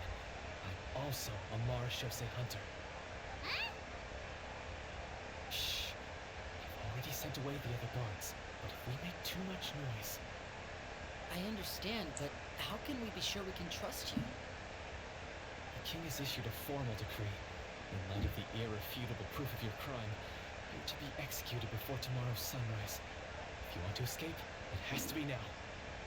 Executed? We barely did anything! Monsters appearing at the same location as the treasure. Could this entire thing have been a trap? There will be time for speculation once we're out of here. As for my identity, I have no way to prove that to you just yet. For in a second. Trading the capital was difficult, and finding a Grabe chance to escape ka. has taken a lot out of me. Harsh mo. Go on, but I think we can all agree that now is not the time. For sa lore naman yung executed. Have you seen our weapons anywhere, sir? Don't worry, I brought them with me. They're just behind the door. Still, these weapons alone won't be enough to defeat the true enemy behind the scenes.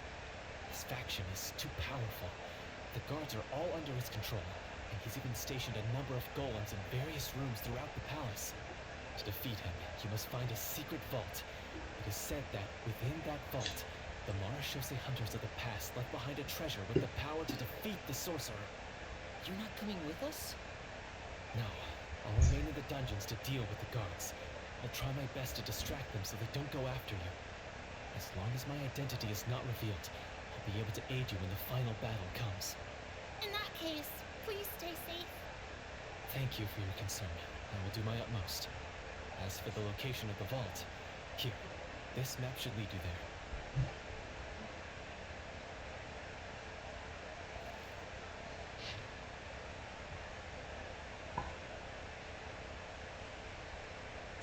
Got it. All right, once I open the door, remember to stick close and refrain from making any noise. I'll lead you out of here as quickly as possible. You now have the chance to restore the honor and legacy of the Marashose hunters. So please, get out there and reclaim what's ours. And be sure to exercise caution. With the help of the guard, you successfully escape the dungeons. Your sense of despair and anxiety both seem to fade as you continue your quest.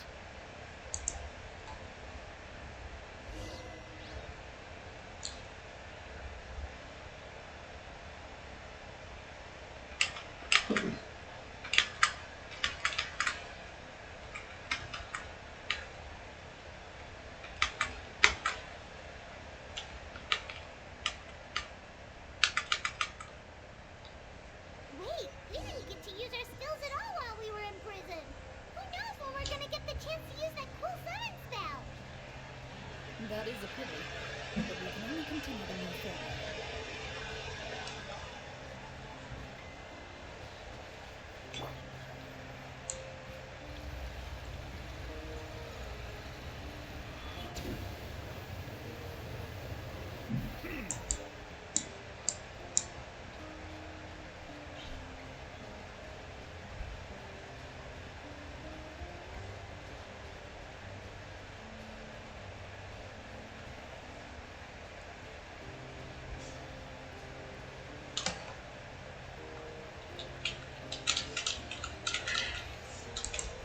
Na-excite mo ako masyado ah.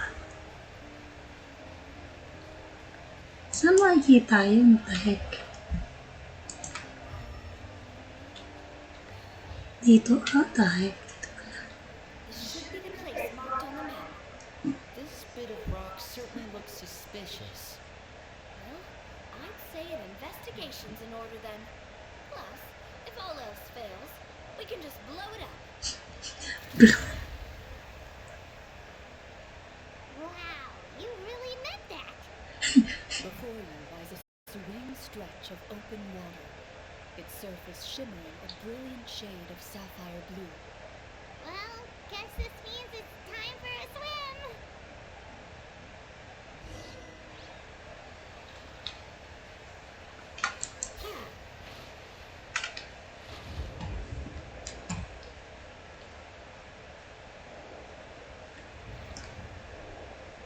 pagtiteam up ko lagi si Corina tsaka si Novelette.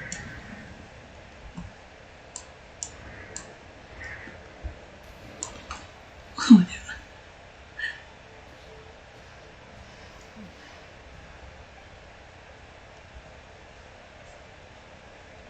What's the matter? It's nothing. As you step into the cave, you find yourself in an eerily quiet space.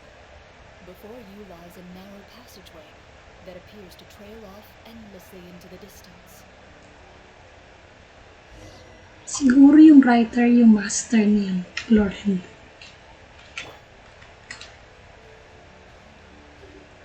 Huwag mo akong i-spoil ah. I'm just thinking out loud.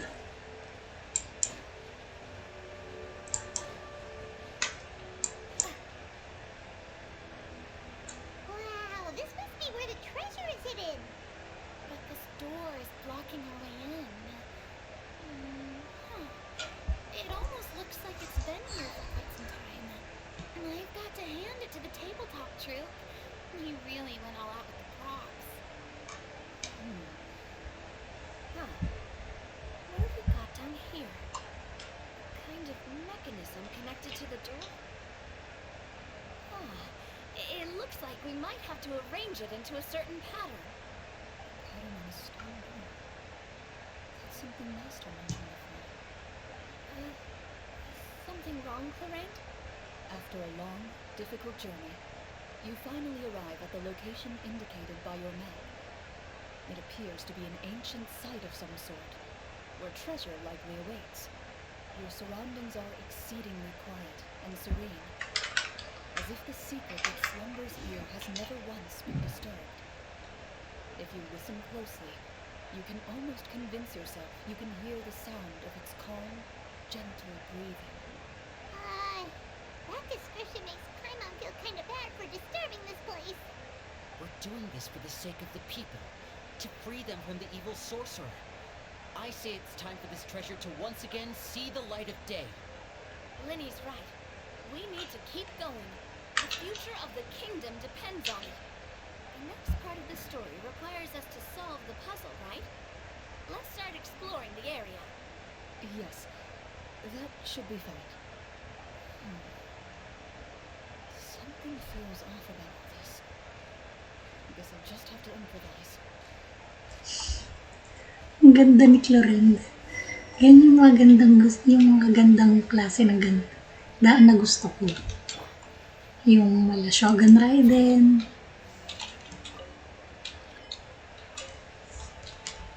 Bow your head.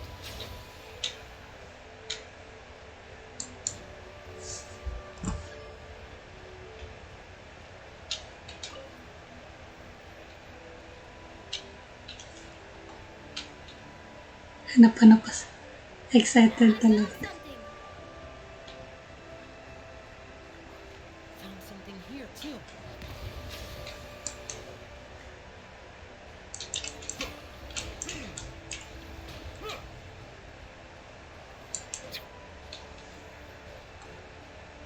Same here.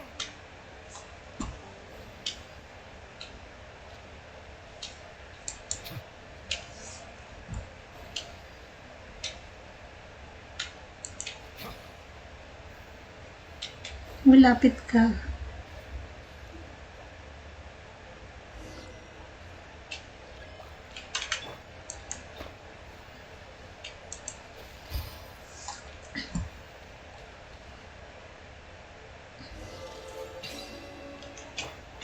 tide's shaking.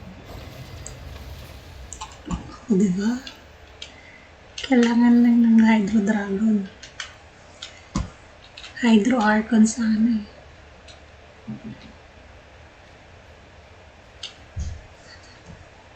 What happened? It worked. Something just appeared. Some kind of mechanism, maybe? By solving the puzzles, you prove yourselves worthy of inheriting the secrets of the past. At the end of each puzzle, you're rewarded with With? a key.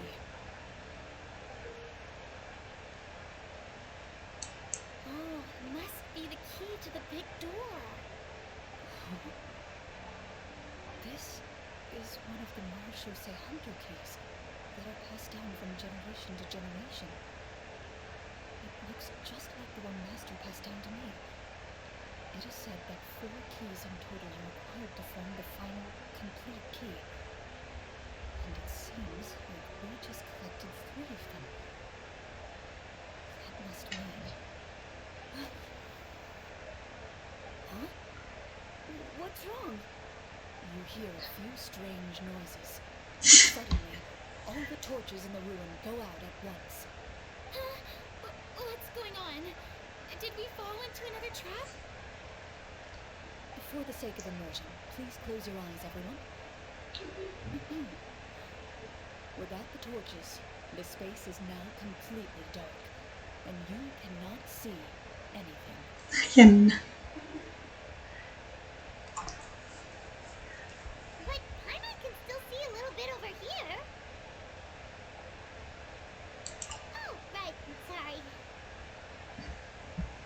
Suddenly, you hear the sound of footsteps pierce through the darkness.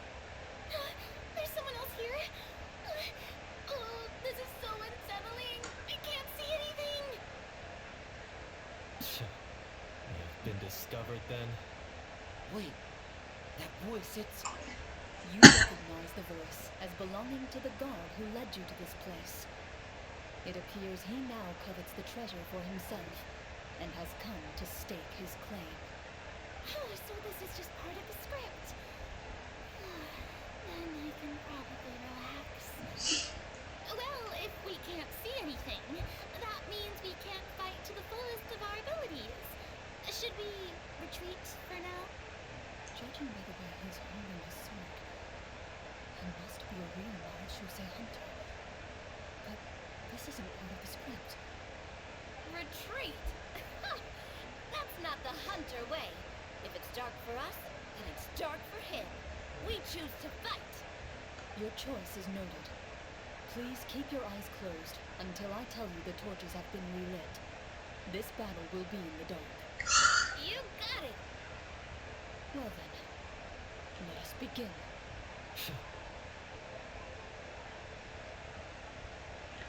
Ano to, si Clorinde gagamit ko dito. I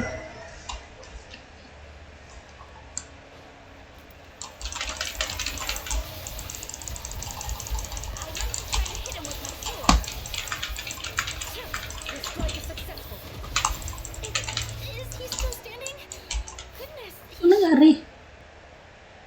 Is it over? Can we open our eyes now? The enemy is strong and relentless, but the battle is nearing its end. Torches have not been relit. what about now? Final strike.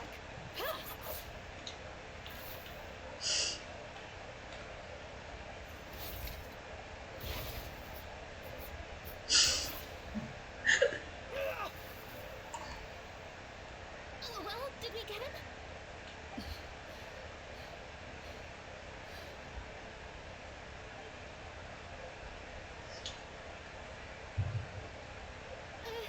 Clorinde? Warm fire flickers across the walls once more. Your vision is now clear. In an impressive display of courage, the 4 of you successfully defeat the uninvited guest. That look in his eyes. It's like he became an entirely different person as soon as I defeated him. Huh? Mr. Florian? Oh, wait. We're supposed to be role-playing. I should stay in character. Speak your name, guard. Why did you lead us here just to betray us? Is this treasure really more important to you than bringing peace to the kingdom? What kingdom? What peace? Those were nothing but lies. I, Florian, am a true Marechaussee Hunter, descended from hunters of ages past. So he's also using his real name. Or, wait, was that the name of his character from the very beginning? Then I'm even more confused. If you truly are a Marechaussee Hunter, shouldn't you want to help us just like you said before?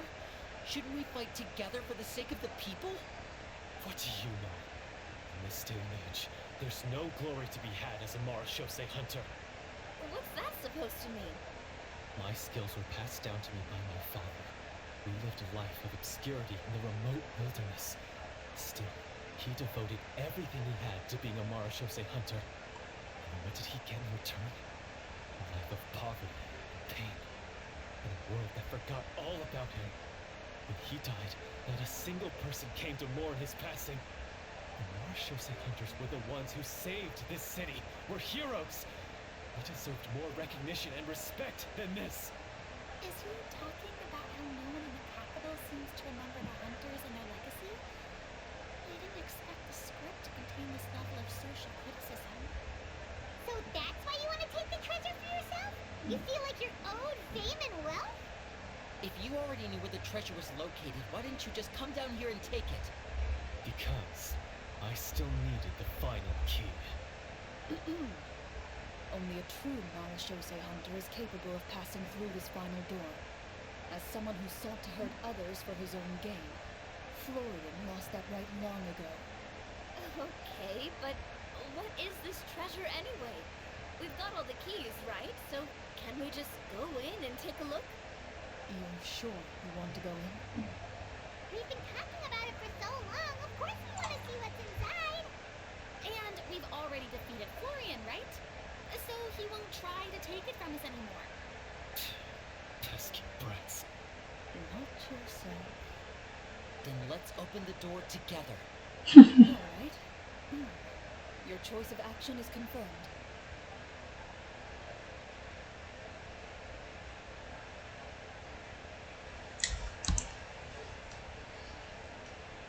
Excited na.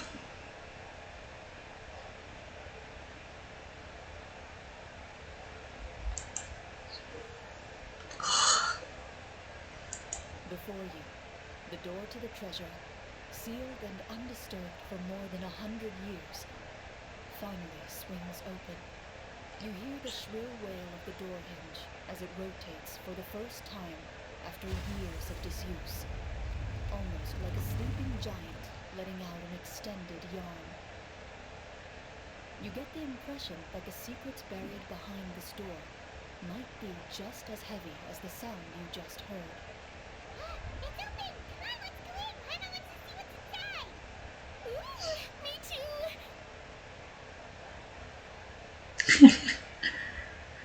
Let's Uncovering hidden treasure is the most exciting part of adventuring.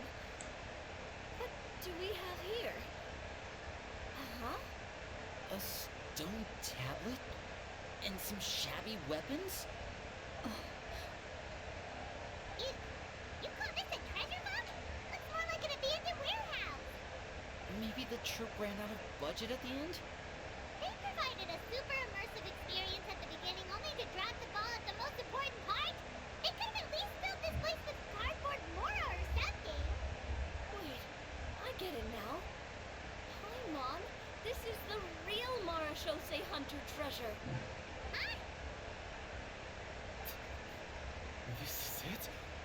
The Marashose hunter treasure is just a stone slab and some broken swords? I can't believe it. I refuse to believe it.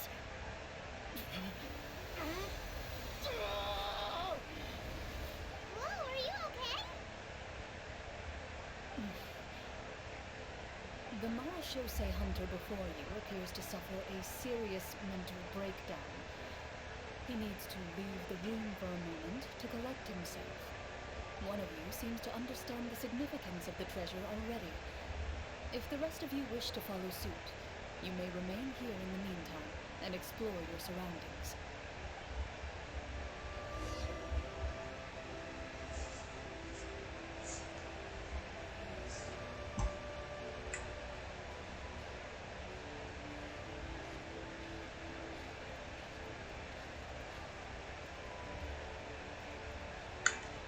Hindi na ginamit si Clorinde.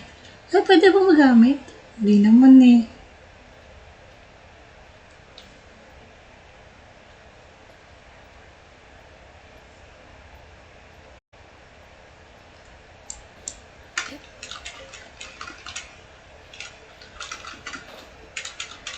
What the heck?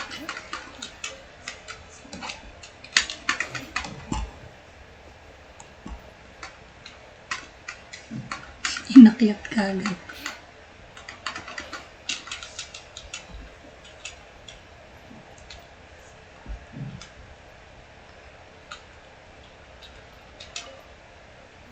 The names on the tablet.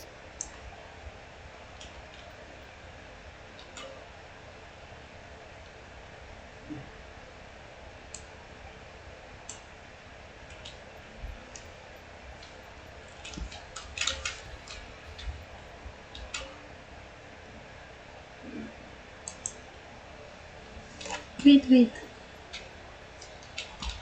Walter.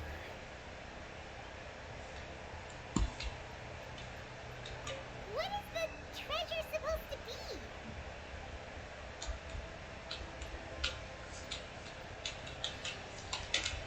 The old and broken weapons.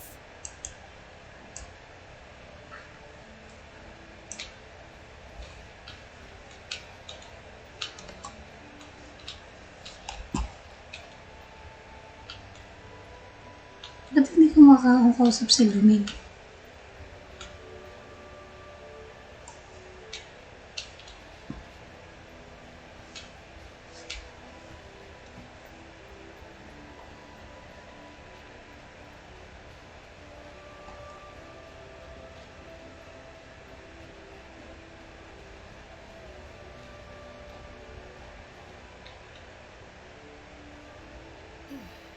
So, how are you doing?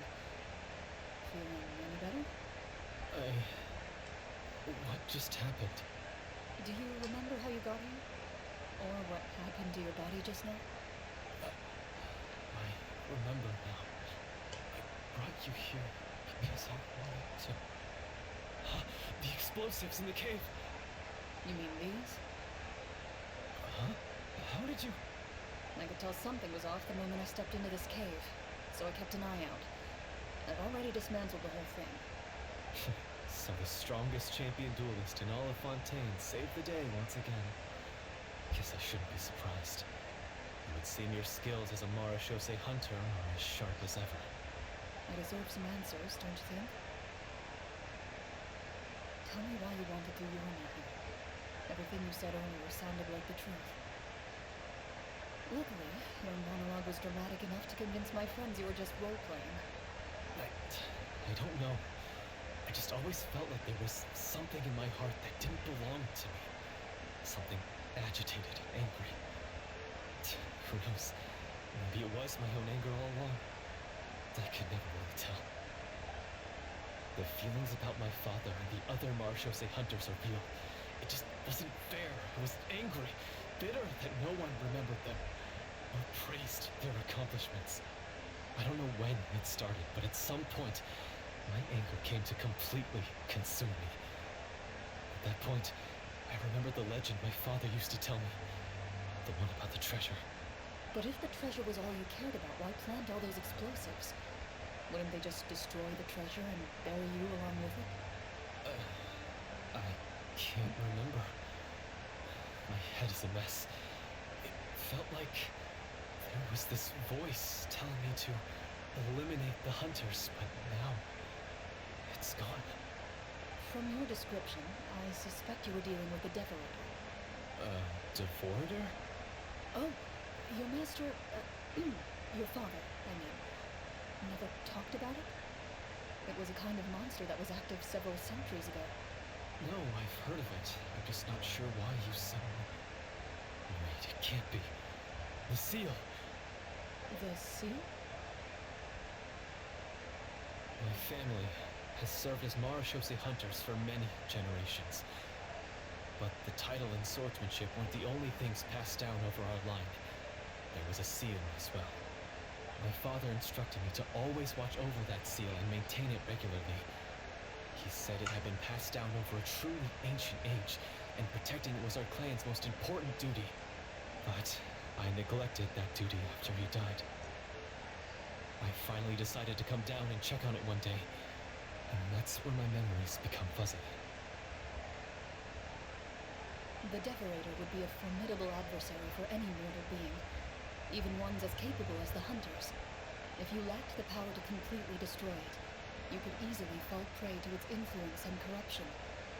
In light of this, some Marechaussee Hunters chose to seal the Decorator away, in the hopes that a permanent solution would come with the passage of time.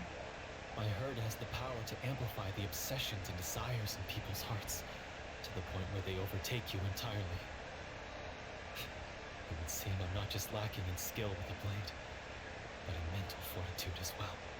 And yet, you were able to retrieve 3 of the 4 keys. If I remember correctly, each was entrusted to a respected and capable hunter. How did you manage it? One of them belonged to my father. The second I stole from a different hunter. And the third was one that I snatched while the person was on the way home from the tavern. I nearly died in that alley. I know just how strong you are. It's as clear as day to everyone in Fontaine. I've served you from dusk to dawn, but could never find any opportunity to sneak up on you. I never even saw you drink a single glass of liquor. The only way I could think to obtain that last key was to lure you here using your hobby, and then... Oh, I get it now. That monster, it wanted to bury you here alongside the treasure. I won't comment on anything else, but the script was good. Well, I did pour my heart and soul into it. The stories my father used to tell me about the glory of the heroic Marechaussee Hunters, and how they came to be forgotten. It's more than just a story. Huh? You're proud to be a hunter. You're still holding onto that part of yourself, no matter how small. I've done so many despicable things. I have nothing to be proud of. Then explain the purpose of the evil sorcerer in your story. Isn't he the true antagonist? The one who sought nothing but his own gain, and used the people as pawns to attain it? In your heart of hearts, he was the one you truly wanted to defeat. But I've already tainted my sword. I no longer have any right to... Wake up, Florian. Remember how you introduced yourself earlier. Do you really think the hunters acted out of a desire for honor and glory? Or to be loved and acknowledged by the people? What did your father teach you about our order? You do not wield your sword for yourself, but to protect those you serve. There's nothing special about a blade. It's the intentions of the wielder that matter above all else. Do you still not understand? Even after seeing the treasure for yourself? The contents of that room, they represent the true legacy the hunters left behind. You're right. I am a Marechaussee hunter. It's time for me to redeem, no, to finally serve the people I vowed to protect all along. I wouldn't be so quick to push aside the need for redemption. I know. That's a charge I won't bother to defend myself against. Good. Then, come with me. And help me see the script through to the end. See the script through to the end? But there's no more script left. Never finished it, huh? No, I mean, I wrote the script with the sole purpose of luring you all here. There was no reason to write beyond this point.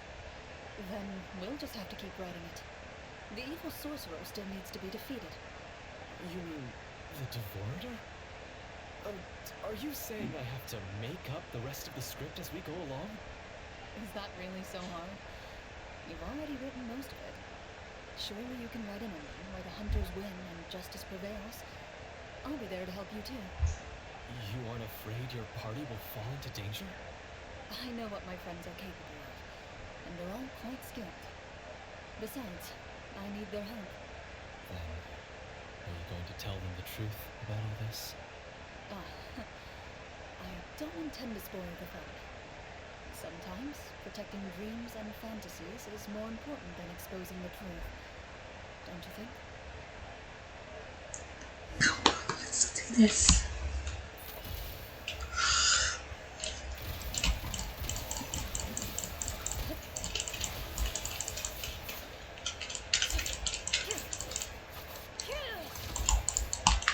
Oh, mapapaan na yata ako dito.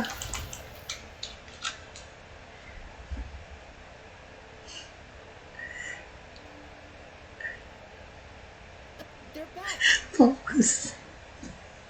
That took a while. Ahem.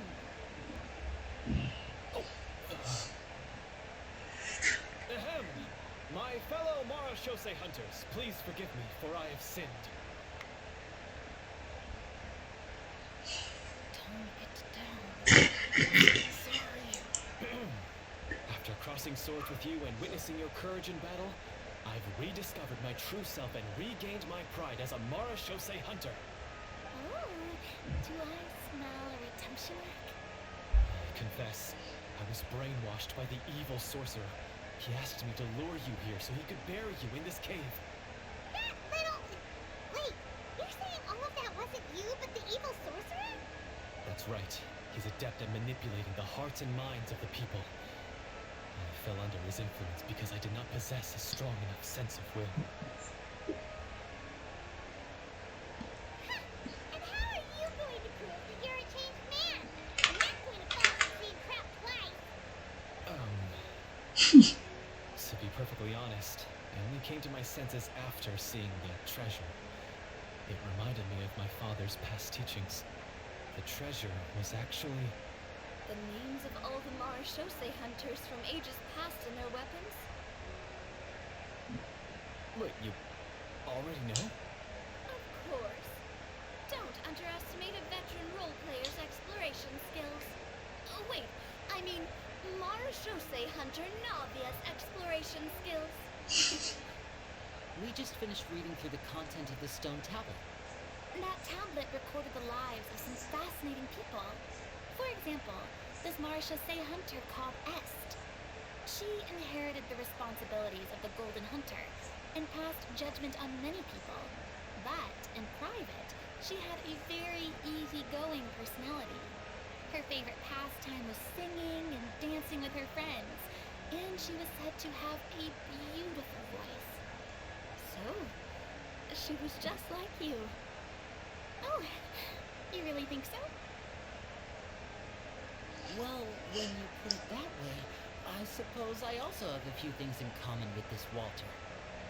Working as an executioner, he supposedly used a countless number of tricks to confound his enemies in battle. Oh, if only I could have seen the feats of magic he pulled off back then. Their lives were all so exciting. You could write so many cool books about their accomplishments. How could they have all been forgotten? Because they chose to be. To hunt monsters that only appear in the shadows, you must also operate in the dark. To be a Marashose hunter is to willingly give up on wealth and fame. And this stone tablet must have been left behind by their companions. That's right. Few Marashose hunters ever revealed their identity to the public. They always protected the city from the shadows.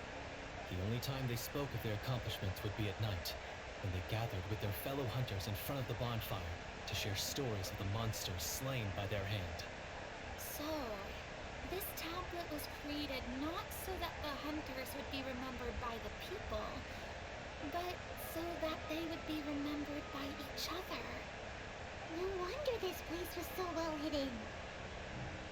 You regard the stone tablet in solemn silence. The names of your comrades etched onto its surface serve as a reminder that you are never truly alone. The tablet proves that, although a hunter walks a shrouded path, it is not a solitary one. There will always be those who walk beside you, a fact that remains as true today as in ages long past. Their legacies shall continue to be passed down from generation to generation, as everlasting as the stone onto which their names are carved. Father, you once told me that I should seek out the treasure if I ever became lost. So this is what you want me to find.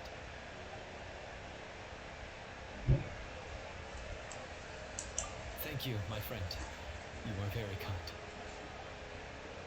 I implore you, everyone, please give me a chance to make up for all I've done.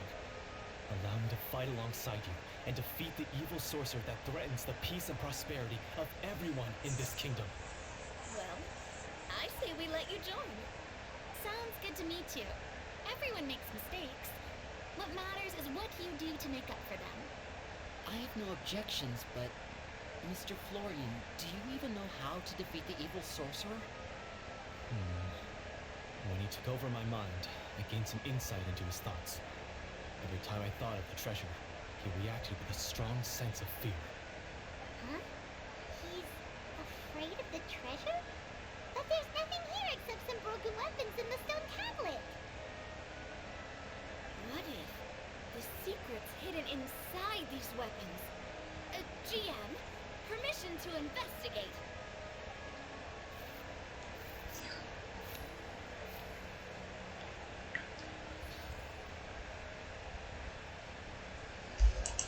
At first glance, the weapons appear absolutely ordinary. But as you observe them, you notice a faint energy emanating from within. These blades have slain countless monsters. Though it's been a long time since they were used in battle, their edges remain sharp, as if they're simply waiting for the next worthy hunter to carry on their legacy. So basically, take this with us, right? I'll take this weapon, since it used to belong to Est. Maybe it'll find comfort in being held by someone who appreciates the arts. Oh, good idea. I'll take Mr. Walter's bow then. From one archer magician to another.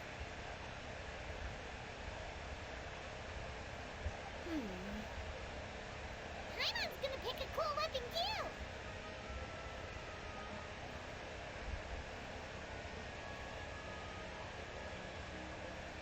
As you grip your weapons, you can almost feel the will of past hunters coursing through your being. It's a feeling of courage, determination, a silent vow passed down from generation to generation that says, eradicate the monsters, no matter the cost. Wala claymore eh. Mr. Florian, do you know where to find the evil sorcerer? I was able to see his surroundings when our minds were connected. I believe he's currently hiding out at the church in the kingdom. We must be extremely careful. He's spent so long living among monsters that he's now taken the form of one. He will not be easily defeated. Then why don't we explore some more and try to find some higher level gear? We don't want to just fight him and lose, right? Oh. No, we have to strike now. He was greatly weakened and managed to break out of his control. If we let him rest, he might have time to escape. I agree with Mr. Florian. We've got to act while we have the advantage. Don't forget, the people of the capital are counting on us. Yeah, now that we've got a plan, there's no point in waiting. The longer this drags on, the worse it will be for everybody. Yes, that's what's called...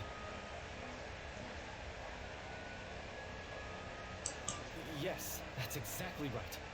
Alright, you've persuaded Paimon. Mr. Florian, please, lead the way.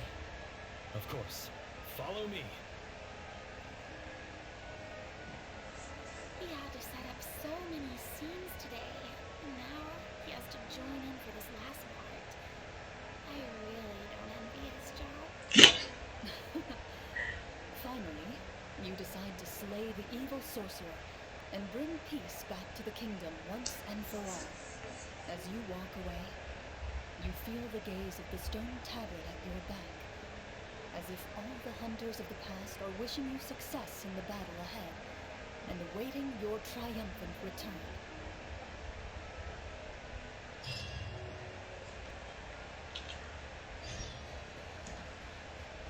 Wala nga kasing claymore. Ano ba yun?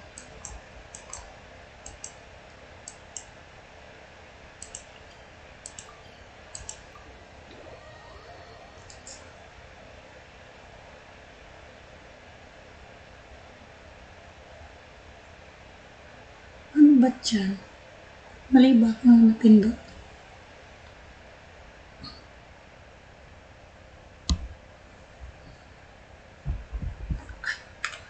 Sa Like, nasa Melusine ako.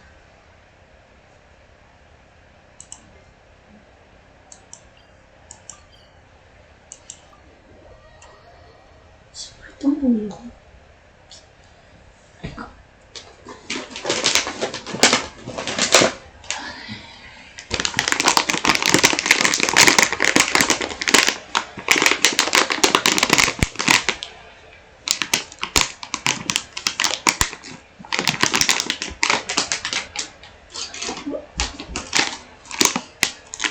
Yes. Baka naman, pins.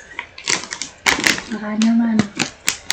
Gusto nyo sponsor.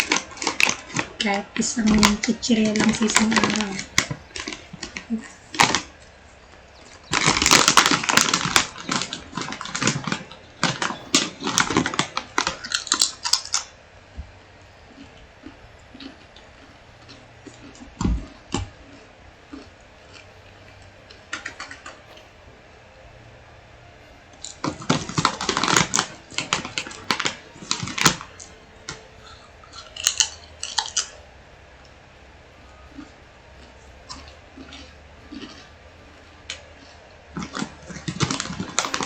You arrive at the church Clorinde described.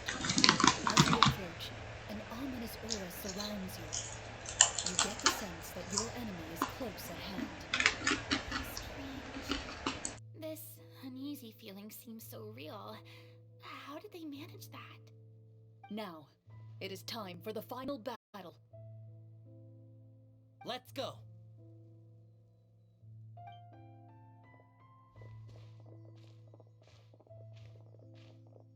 Florian, wait. What's wrong? I think you should wait outside. You've already been corrupted by the Devorator once. It could easily re-enter your mind and take control of your body. I don't think it's a good idea for you to be this close.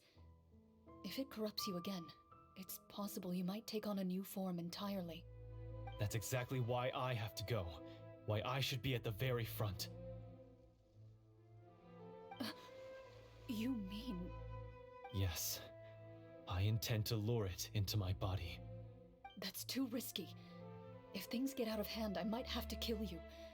Do you understand how dangerous this is? I understand, but if I do this, you'll have a clear and visible target. The Devorator will have a hard time passing up a chance to enter a body it knows how to control. You won't have to worry about any of your friends being taken over. You're not like me, Miss Clorinde. You're a just and powerful Marechaussee hunter. The monster broke free due to my error. It's only right that I shoulder the responsibility for its destruction. This is something that I have to do. Consider it a duel to restore my honor. My only request is that you give it your all.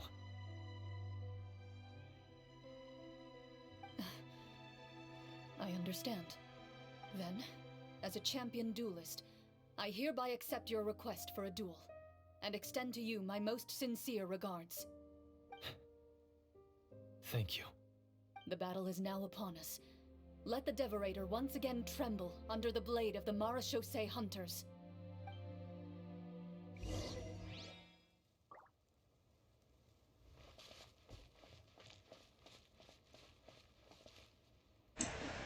Nag-off mic ako kasi maingay yung kinakain ko.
foe is not invincible.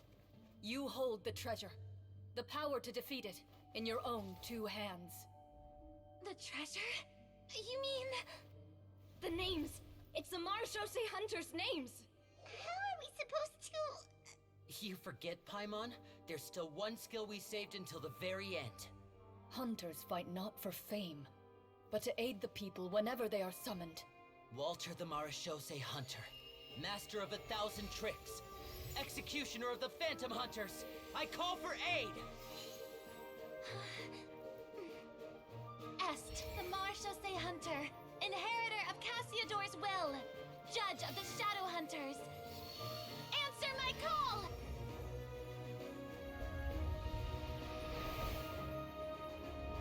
Petronia, protector of justice and order.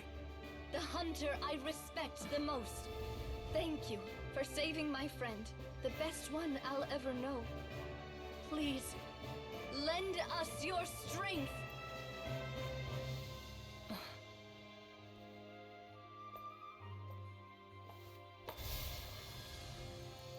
We have come to answer your summons.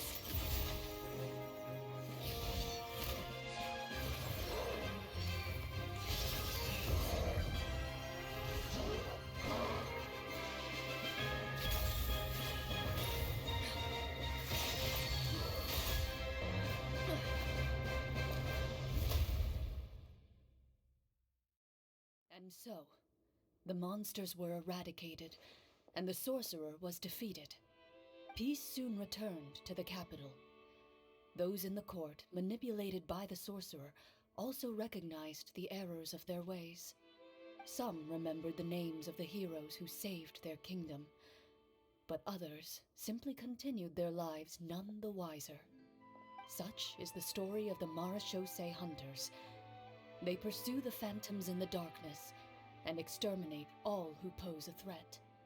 They will always protect the city and those within it, even should all memory of their accomplishments be forgotten by the very people they serve. I am assuming we've finally reached the end of the script. Yes, you've reached one of the better endings. It's a pretty solid story overall. I thought it was just an ordinary adventure at first, but the more I got into it, the more impressed I became with the production of the plot. That final battle especially, all the effects were super realistic. Oh, right. Yeah, totally. That's a really good point. I expected the weapons we picked up from that vault to have that kind of effect. Yeah, mine nearly scared the daylights out of me when it started glowing. I took a good look at it after we got out, but I don't think it ever lit up again. Oh, we should probably give these props back, right? I'll just leave mine here. Did you have a good time? Totoo. Of course. Let me know if another script like this comes around. Sure, no problem. Then I'll head back to now. I think I need some time to fully digest everything that just happened. Once Mr. Florian is awake, please pass on my regards to him. He must be extremely exhausted after a last up cold like that. All right. Well, see you all some other time.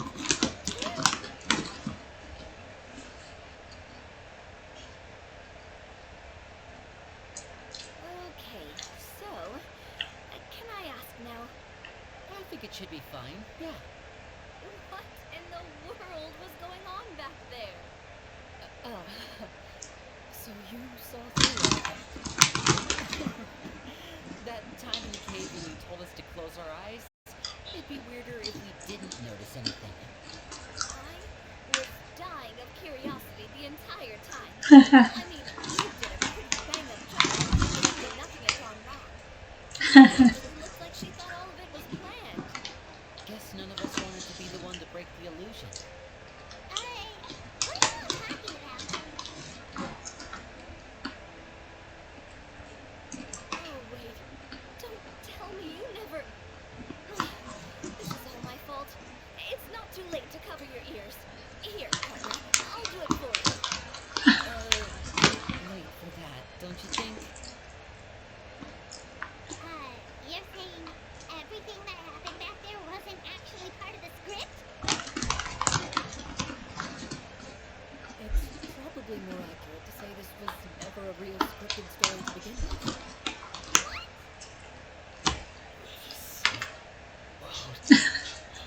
My head.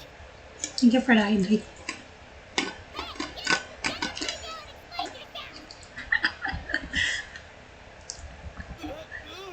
No, shake it, please. Oh, my head.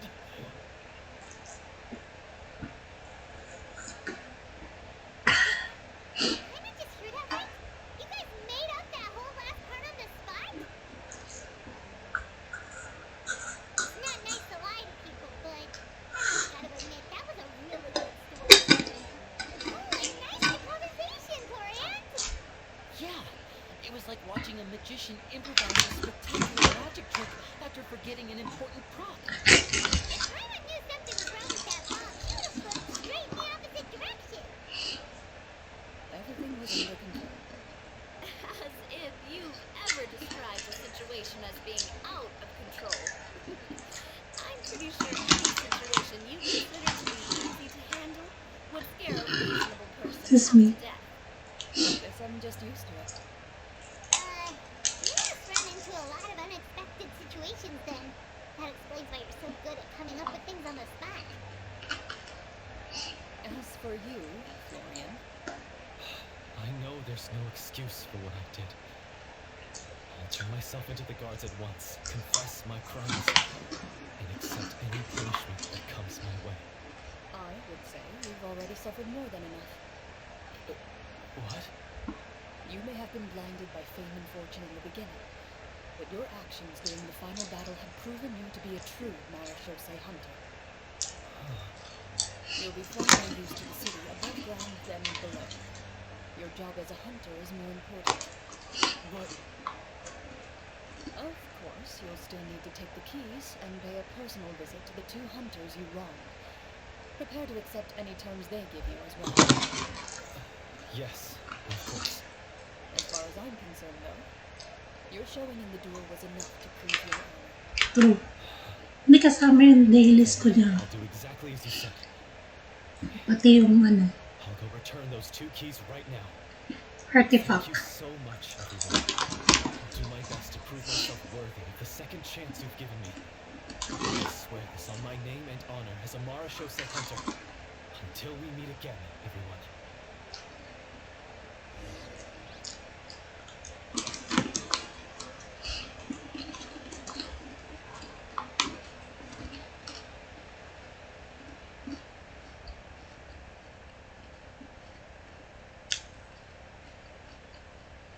Akala ko mag-change sinabi ng master ni ano. Ni Clorinde.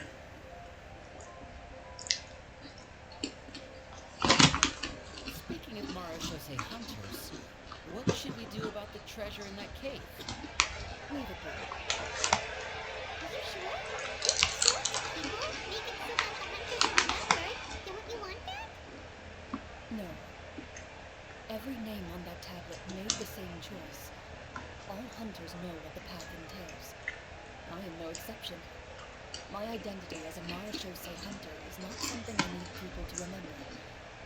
I wish only to be recognized as a champion duelist. Nothing more. That's certainly very different from the path of a magician. Still, I admire your decision. Wait, I just remembered something. If there were no special effects involved, why did our weapons begin to glow during the battle? That's because the Marechaussee hunters of ages past would often imbue their weapons with special enchantments to suppress the monsters. Whenever a monster was nearby, their weapons would start to glow. Oh, so that's why they had an effect on that guy near the end. I really thought the summons were doing all the work. Well, I'm sure the summons were a part of it too. Oh? How so? This particular devorator probably hailed from the same era as the hunters we saw in the room. The names you recited all belonged to the bravest hunters. Countless monsters fell to their blades. That's likely why the devorator visibly reacted when you said them out loud. So the names held the power all along. Nadia, everything you said during your summon, Huh? Oh, I meant what I said. I mean, it was true to my character, so yeah. I'm glad you heard it. Just don't make me repeat myself. It's embarrassing. I really appreciated those words. All right. Don't get all sentimental on me. Anyway, let's not talk about that anymore. I'm going to go on ahead. Don't fall too far behind now.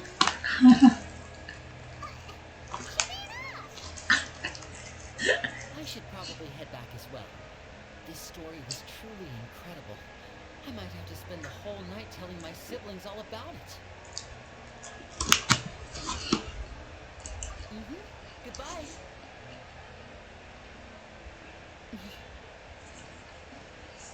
Traveler, should your name and deeds be forgotten, what do you think the significance of your journey will be?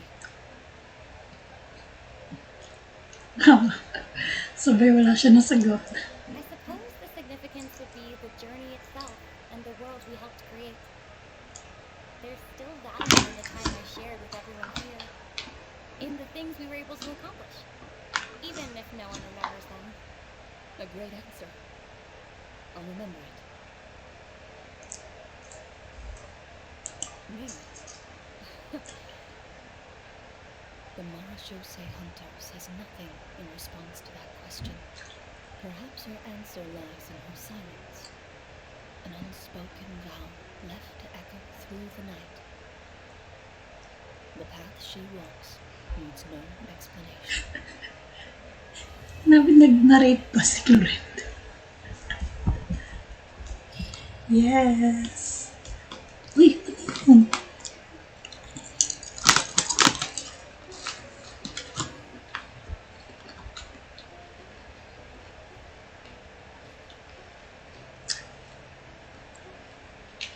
Ano yung kuha ko?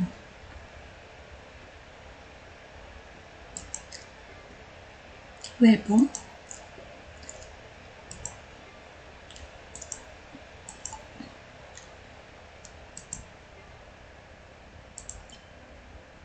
Oh.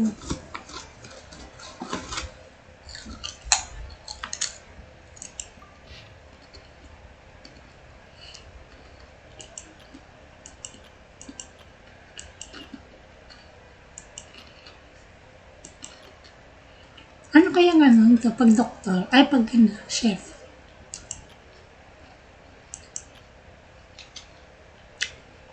Thank you.